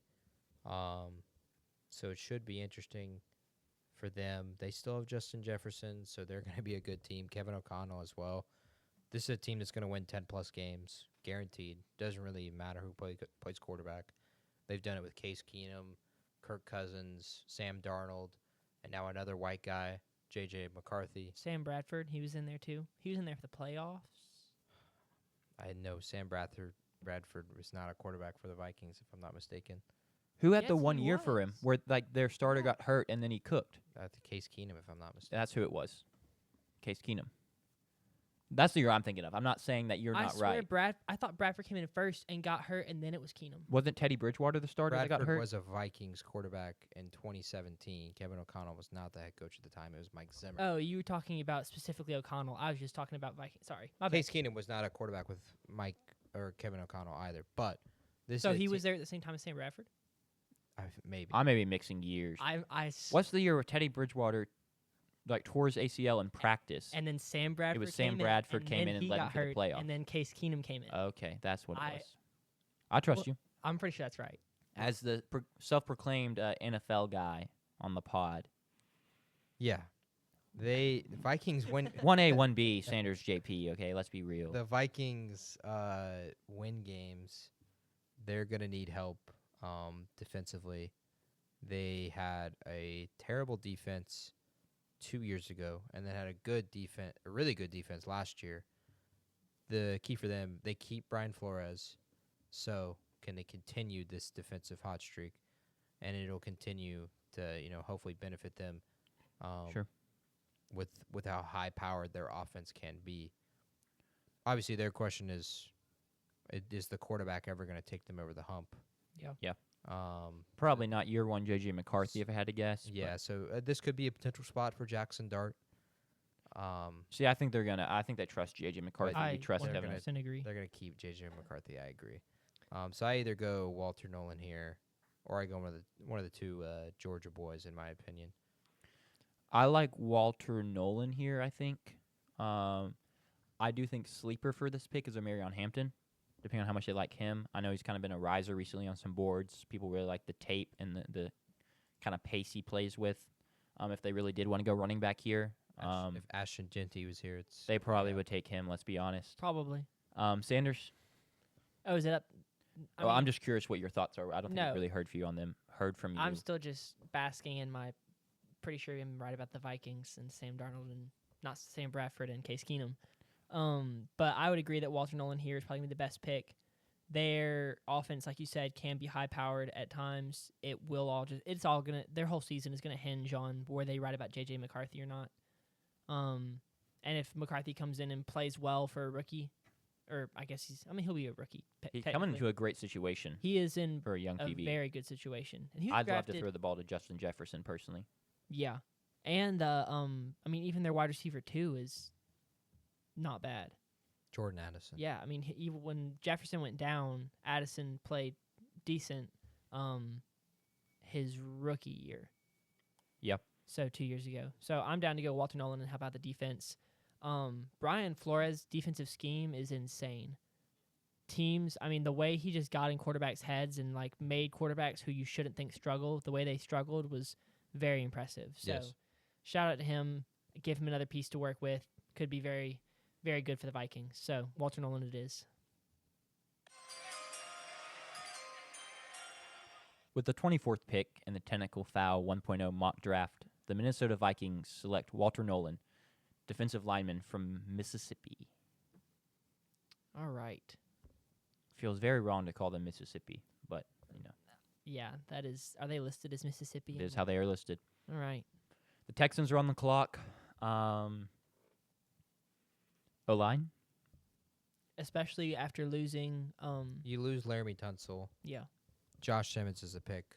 I don't think there should be a lot of deliberation here. No, would agree. I completely agree. You got a good tackle on the board here at 25. So it's interesting. Wide receivers listed as a need, but they've got. Well, I guess they lost Cooks with the Cowboys. and They Tank lost- Dell's Tank knee Dell's is out for gone. the year. Stephon Diggs is gone. Wait, Nico- Tank Dell is out for the year. I mean, he Mhm. tore everything in his knee late in the he season. won't play I at all forgot next that. year. I forgot how late it was in the season. But they'll have. I mean, it's Nico Collins. It's Nico Collins. Who is a and John dog. Mechie. Yeah, but I think with how good Nico Collins is, it's once again another thing of we'll add another wide receiver later in the class. Yeah, I that don't can think they should impact. go wide. I was more surprised that wide receiver is listed as a need because I feel like they had it, I mean, the but I Saint- forgot the how many Saints guys have they lost it. Bub Means. So, yeah, this is kind of about the level John Mechie is on, at least in this point in his career. All right, I think it's Josh Simmons. I agree. Let's roll. With the 25th pick in the Technical Foul 1.0 mock draft, the Houston Texans select Josh Simmons, tackle out of Ohio State. The Ohio State That's University. crazy. That's insane. You said that. All right, that'll give us the LA Rams. This is the landing spot for Jackson Dart for me. Are you serious? Yes. Okay, because I was kind of thinking the same thing. I don't hate it. Jackson Dart is an extreme reach for a first-round quarterback. And Hater. Giving the system at the school up north, it's kind of easy for anyone to succeed. It kind of reminds me of the specifically shout out AM, the guy who thinks Will Rogers, was an impressive talent. It's kind of just the system, in my opinion, especially with Jackson Dart. He doesn't really pop off the page athletically. He can make some really good throws. I'll give him that. But apparently he's going to go in the first round for whatever reason, and this would be the spot for it, unless the Giants reach at 3, which would be insane. That'd be worse than the Daniel Jones pick, in my opinion. I think even if he doesn't get drafted here, you're going to see someone trade back into the first round just to get that extra year in the contract. So I do think it's pretty likely that we see 3 quarterbacks in the first round. Now, it may be the first one at 1 and the next 2 are 20 and later, but I do think it's likely to see 2 quarterbacks. What was that? That was a great point. The extra year in the contract is a very intriguing. That's how you know this guy's a draft expert here. Yeah, that was a really good point, Sanders. Yes, so those late round, first round picks are very coveted for teams that pick early in the second, trying to get up there, and especially for quarterbacks. That's why you saw the Lamar Jackson trade up. So that's pretty typical in first round drafts. But if you look at the Rams, it's kind of they won the West last year, right? Mm-hmm. Which is very impressive given. And so now you had 4 pillars of their Super Bowl. It was Aaron Donald, Matthew Stafford, Cooper Kupp, and Ramsey was still on the team at that time, right? Yes. So now they're down to 1 with just Matthew Stafford. So it's an entirely different team than you had 4 years ago in 2021. So, yeah, I think it's potentially, I think it makes a lot of sense to go Dart here and kind of flip the page to a new chapter of the Los Angeles Rams story. Outside of Matthew Stafford, this is actually a very young team. They have a lot of star power that is young. Puka Nacua, Jared Verse winning Rookie of the Year last year. This is a team, and because they went all in on that Super Bowl and won it, they were forced now to have to draft and rely on a bunch of young guys, and these young guys have actually proven a lot. So Jackson Dart or a quarterback of any kind is not a terrible pick here to have some plan potentially in place for when Matthew Stafford leaves. And you also get to develop this guy for probably 2 years. Yeah. So he has a better chance to potentially succeed. And if you don't like him, you take a quarterback next year or the next year. Yeah. So Jackson Dart feels like the pick. He's apparently the third best quarterback. So he would, I guess, be the pick here. You say that, you say that a little sarcastically. Do you think there's another quarterback you'd rather have as your third best quarterback? I don't see him as leaps and bounds better than these other quarterbacks here, like, and in no particular order, Milroe, Howard, Leonard, Dylan Gabriel, Quinn Ewers. That's fair. I don't see him as leaps and bounds better than those guys. So it's astounding to me that now these scouts think he is significantly better than these guys. Leaps and bounds better than Milroe and Howard and Leonard.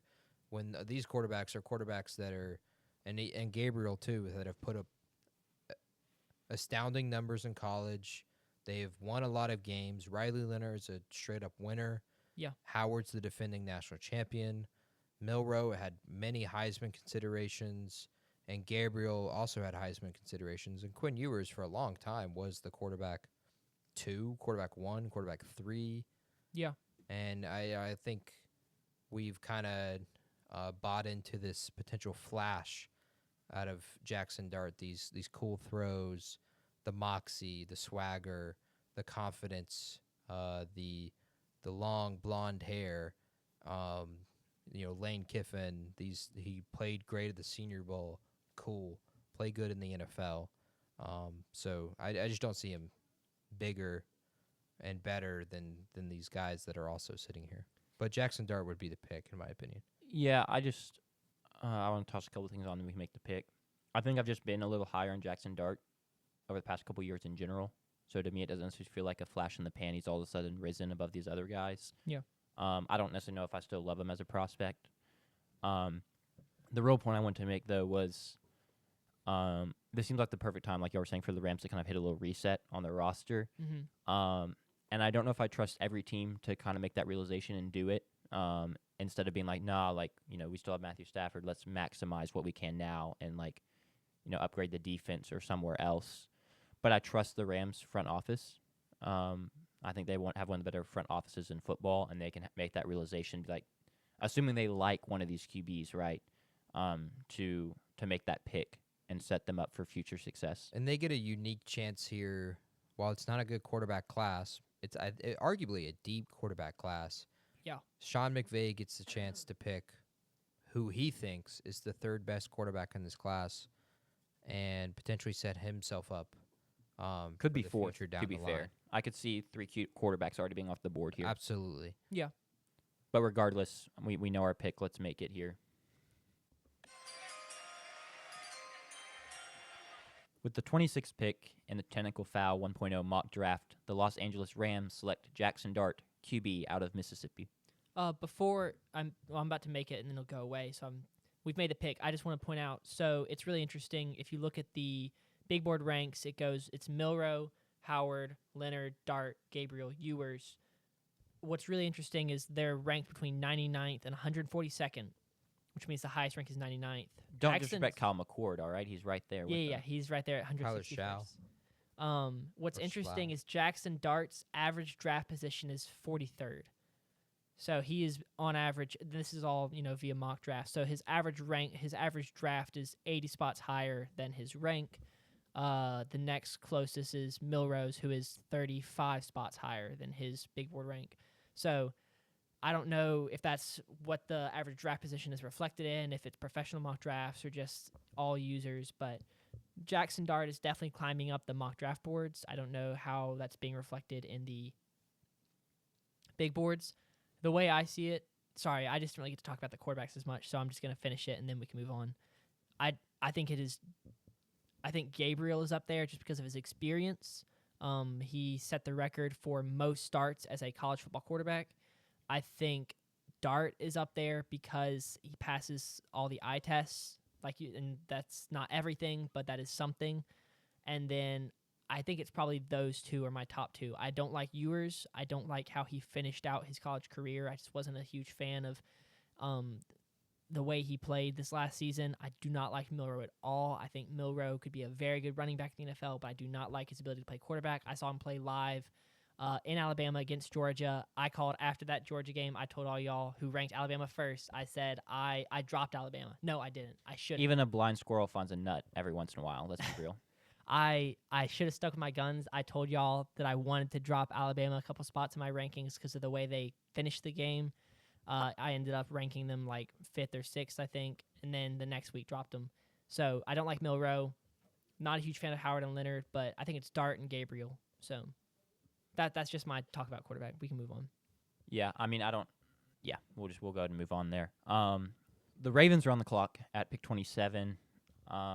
Looking for some way to get over the hump. I think Well, they desperately need defense here. if I agree. Ashton Jeanty was here, I think they'd go Ashton Jeanty. Yeah. I don't hate that pick for the Ravens. I like DB here. I like DB for sure. I don't know. They had some questions there. Marlon Humphrey, and then Nate Wiggins played well, but he was he gave up too many PIs that it was hurting them in a lot of spots. They didn't expect Marcus Williams to fall off as much as he did, but you gotta have Kyle Hamilton still. I think you get a good opportunity to pick one of the two Georgia guys that are still sitting here, and Michael Williams or Jalen Walker. These are two really highly recruited football players. They've played in historically a defense, at least over the past 5 years, that has just produced monsters and produced really, really good football players. So I'd be surprised if they, with the two guys that are sitting here, if they didn't take Michael Williams or Jalen Walker. You bringing it up, I like the idea now of Michael Williams. He's not someone that, like, when I was looking at it in my own head, I was thinking of. But the track record of Georgia guys is good. He's someone whose athleticism pops. Definitely a high upside guy. And I'd like that pick. Yeah, I think I'm okay with Michael Williams, and in order of time or in favor of time, I'll go ahead and make that call. Sure. You got it, Jack? Let's do it. With the 27th pick in the Technical Foul 1.0 mock draft, the Baltimore Ravens select Michael Williams, edge out of Georgia. All right, that'll give us the Detroit Lions. They're kind of at an interesting spot coming to this year where they were super successful. Well, 2 years ago, they were... All right, I'll start. 3 years ago, they were bad and then made a tremendous run down the stretch and just barely missed out on the playoffs. Unfortunately, Geno Smith, the great Geno Smith, kicked them out of the playoffs. Number 9 quarterback in the league. Winning in the last week. And then 2 years ago, they're in a spot where they're up 14, or it might have been 17 in the NFC Championship, and they just make some brutal decisions, some bonehead decisions, for lack of a better word, and they end up choking that game to the Niners. Otherwise, they're in the Super Bowl. And then last year, they have a tremendous year statistically, offensively, and they are just decimated with injuries on the defensive side of the ball. And they get into the playoffs, and they lose to the actual great, Jaden Daniels. My guy. He tears them apart because What a they just game. were in a spot where they were just so decimated defensively that they had no chance against an offense like Washington's. So I'm in a spot where I think the pick here, they've continued to pick. They make really good picks over the past few years. Jahmyr Gibbs, Jameson Williams, Jack Campbell has been a great pick for them. So I'd be surprised if they didn't pick a defender, considering how last season went. Take some depth here. Take a young guy you can develop. Jalen Walker is sitting here. Nick Sorton is sitting here. Both, I think, are great picks for them.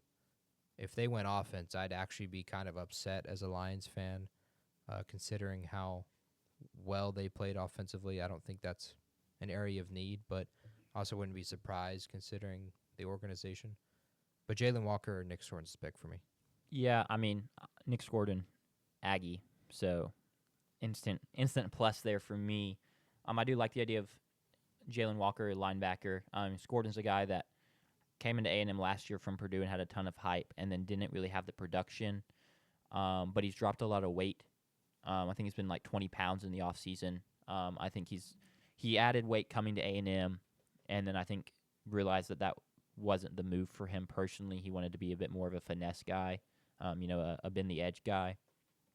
I don't hate either of those picks. Sanders, do you have a lean? Since I think we're both kind of on the fence otherwise. I do agree with JP that I wouldn't be entirely shocked if the Lions went offense, just because they have that track record of hitting on offensive guys. I don't know. I mean, maybe they go an offensive lineman, but I do agree that defense is the need, and you just kind of have to trust them to recognize that need. And I do think that going linebacker is probably the best move for them. So Jalen Walker it is. Jalen Walker. With the 28th pick in the Technical Foul 1.0 mock draft, the Detroit Lions select Jalen Walker, linebacker out of Georgia. All right. Next up, we have my dogs. Actually, you do this. My dogs. Very ecstatic to be in this position first overall. What I want to say, the thought of picking 29th overall is crazy. Considering where we've been in recent history. Thank you, Jaden Daniels. You're a hero. I think the lean here is very clearly defense. I guess I wouldn't be shocked if Amir Hampton is sitting here and they went him. I don't think I'd agree with that. But if they do really like him as a player, I do like him as a player too. But the defense just wasn't that good last year. They struggled to stop the run at times. I mean, they really struggled to stop everything. It just comes down to who they like the most, because it's not like a thing of like, oh, we really just need an edge rusher and then we're set. We could really use almost anything defensively. Maybe not interior defensive line if you trust Daron Payne, but you could probably use some depth there down the line in the draft. I wouldn't hate Nick Gordon here. I don't really know at this position in the draft how much I love the top cornerbacks available. Trey Amos would be the best. Yeah, but I just don't know if they're comfortable taking him first round. I don't think that's the move, especially after y'all's last first round cornerback and the way that busted. Yeah, don't take cornerbacks from the state of Mississippi schools, apparently. Debatable. Darius Slay is pretty good. I don't know. That's fair. You bring up a good point. Got him. It'd also just be so cool for my Aggie Nick Gordon to be a commander, so that's where I'm leaning. Yeah, that seems like a layup for me. I don't know. The running back need, if Ashton Jeanty was here, I think they'd have to go Ashton Jeanty. Well, yeah, I think that's a fair shout. He's not here though in our mock, so yeah, I would agree that defense is the way to go. I'm also going to lean Scorton. If there was a comparable defensive back cornerback here, I would say go there, just because y'all kind of tried to fix it with Marshawn Lattimore last year. Tough trade because we lost our second for that. Yeah. Who do y'all have at safety? Didn't really pan out. Oh gosh, what's the guy's name? I'm gonna be exposed as a fraud here. Who are you thinking for safety? Xavier Watts out of Notre Dame. Okay. I think he's a guy that could potentially come up and be drafted in this first round, especially with these last four teams. I feel like I may mock him to Buffalo here in a second, but I feel like Xavier Watts is a very he's one of the guys the announcers always talk about in games for being really savvy, experienced, makes the right plays, gets the defense in order. We'll get there in a second. Are we good to take Nick Gordon? Yeah, I'm trying to go Scorton for the Commanders. With the 29th pick in the Technical Foul 1.0 mock draft, the Washington Commanders select Nick Gordon, edge out of Texas A&M. All right, next pick is going to be Xavier Watts. Yeah. Yeah, that's actually such a good, especially because they just lost one of their safeties to retirement and another one. Jordan Poyer and Micah Hyde aren't there anymore. Yeah. So their safeties, they lost, I do believe they lost Marcus Epps, but their safeties are DeMar Hamlin, and it was Marcus Epps last year. Let me double check on Marcus Epps. Marcus Epps is not with the team. They signed Derek Forrest to a 1-year deal. Their big moves this offseason was Greg Rousseau got a big signing, Khalil Shakir, and then Joey Bosa. So they're not really going to be a spot where they're going to pick an edge rusher. They have Joey Bosa and Greg Rousseau. So it says that as a need, but I'd be surprised if they went with an edge bet that rusher. it has not updated. I don't know how often they update the needs. But yeah, in my opinion, Xavier Watts is not a bad pick to reach on here. Not at all. They don't pick until pick 56. I'd be surprised if Xavier Watts was still on the board again at that point, 26 picks later. So he feels like the pick here for me. You need someone on that back line who's played a lot of snaps, which Xavier Watts has. Over the past 2 years, he played on average 800 snaps in the past 2 seasons. So this is a guy that's played a lot of football, and he's played a lot of good football. And Jack, you had an opinion on him? Yeah, I mean, I feel like he's just a smart player, and I feel like that's an overused thing to say. But I really do think he's just someone that knows how to be in the right spot, make the plays that are in front of him, and really just elevate the defense around him as well. So I would really like this pick. I think that's a good shout, JP. A good read.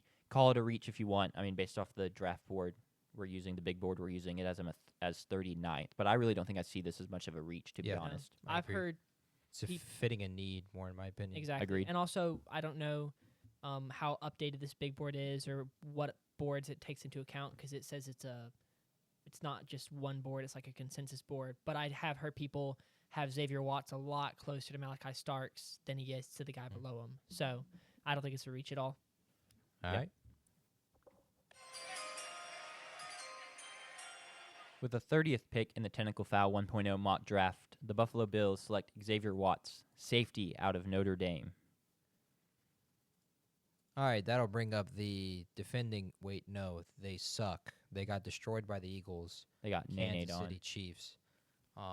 The Cheaters, the Swifters, the Kermit the Frogs, America's least favorite team, the Kansas City Chiefs, are up on the clock, picking at 31, not 32 this year. Kelsey's going to return. Mahomes is there. They let DeAndre Hopkins go, but they still have Hollywood Brown. Rashee Rice is hopefully going to return off an ACL. And apparently, according to a lot of people, Xavier Worthy is a star now because of the way he played in garbage time during the Super Bowl. I still think he was good prior. You can't teach speed. So Sure. for them, they just offensive line is a question. For the second another Super Bowl, Mahomes got torn apart because they failed to protect him, and he just wasn't given time, and he wasn't even given the space to make some of those Mahomes-like plays that he does. So, in my opinion, it's if they don't pick an offensive lineman here, they've kind of made a mistake. Yeah, I think it's one of the biggest layups of the I agree. first round is a tackle here. It's unfortunate that they have to wait and not get someone as good as a Kelvin Banks or Will Campbell, but you have to take an offensive lineman here. We're thinking Gray Zabel out of North Dakota State. it's him or Josh Connerly probably, but I'm good with just best available on our board here with Gray Zabel. Yeah, same. Sanders? Yeah, I'm down with that. The next pick, I mean, we can go and do that. With the 31st pick in the Technical Foul 1.0 mock draft, the Kansas City Chiefs select Gray Zabel, tackle from North Dakota State. All right, this next pick is where I want to propose we have a team who drafted early, trade up, and take a quarterback like yours to get that fifth year option. He's in love with it. It is a very smart move by teams to buy yourself that extra year of maneuverability with a guy that you might need those extra couple of years to really be sure. So I'm thinking Quinn Ewers is the guy, and because while Dylan Gabriel is my probably QB2, I feel like he is closer to being Gabriel's your QB2?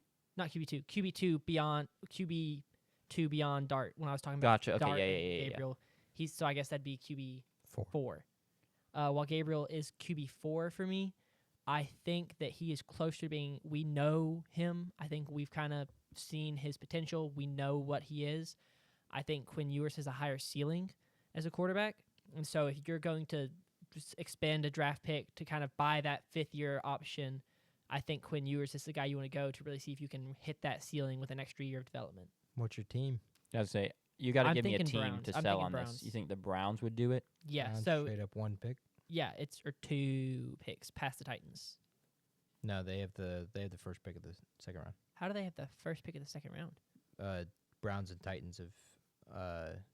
I actually have no clue, but All right. they have the 33rd pick. Titans Well, are 35th. Trading up 1, 2 picks, however many it is, I think that could be the move for them. That also gives you more time to sit behind Watson and figure out what you're going to do with his contract. So the longer you have, the more time you have at your disposal. That's the word. More time you have at disposal, the better. So the Browns trading up to take Quinn Ewers is my proposal. For fun's sake, I'm fine with it. I mean, I don't know why the Eagles necessarily wouldn't do this because you're just dropping a spot. Right. And then they can just I think the Eagles would continue to just kind of load up that defensive Yeah. line. They're a team that likes to load up on draft picks as well. Mm-hmm. Yeah. And so I think they could get 2 5th-rounders from this as well. So I'm going to force this trade, and hopefully it works as I'm hoping it does. Don't click trade again. Then you're good. If you just go back to draft. How do I get back to draft? Oh, there we go. There you go. Oh, I also need to. That did not do Oh. anything. Cool. Well, it did on mine, but yeah. I'm just gonna pretend that I have the Browns on the clock here now. Heard. And you think the Browns would take Ewers? Yes. I don't hate that. I do think Ewers. It hurts me to say he's a Texas guy. I think he's just been a little more beat up and injured the past couple years than people necessarily realize. And he definitely has not helped his stock, even regardless of that. But I do think that hindered his ability to kind of perform and show what he possibly could be as a prospect. Mm-hmm. Yeah. So I think Ewers would probably be the guy here, unless they really just wanted to go full flyer and go Jalen Milrow. That's the other option I was thinking. But that's just scary for me. Yeah. We ready to end this off with the? You have Yeah. thought? Did A you pick? give thoughts, JP? Did I miss that? I mean, there's 5 quarterbacks here that I wouldn't be surprised if Yeah. they traded in, they'd pick. It's all kind of what. Well, I mean, it's not even necessarily what Kevin Stefanski wants because he may not be the head coach. More so what ownership wants. So Quinn Ewers is fine with me. All right, let's do it.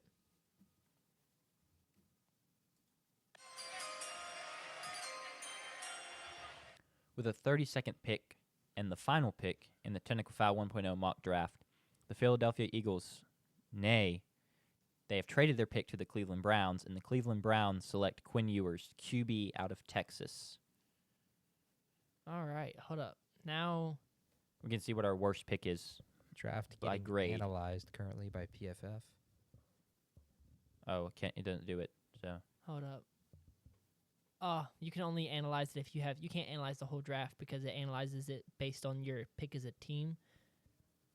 So like, since we drafted everyone, it doesn't. yeah, it doesn't. Yep. Oh well. Tough. I think that was pretty cool. It was fun. Analyze our draft in the comments. Yeah, that's I don't- Spur of the moment draft. No zero research. done. planning or research going into it. I mean, aside from our previous thoughts about these players and these NFL teams, but I think we did a decent job. Yeah. And it was a Definitely lot of gonna fun. have to do more research for the 7-round, the big boy. I don't know if a 7-rounder is happening.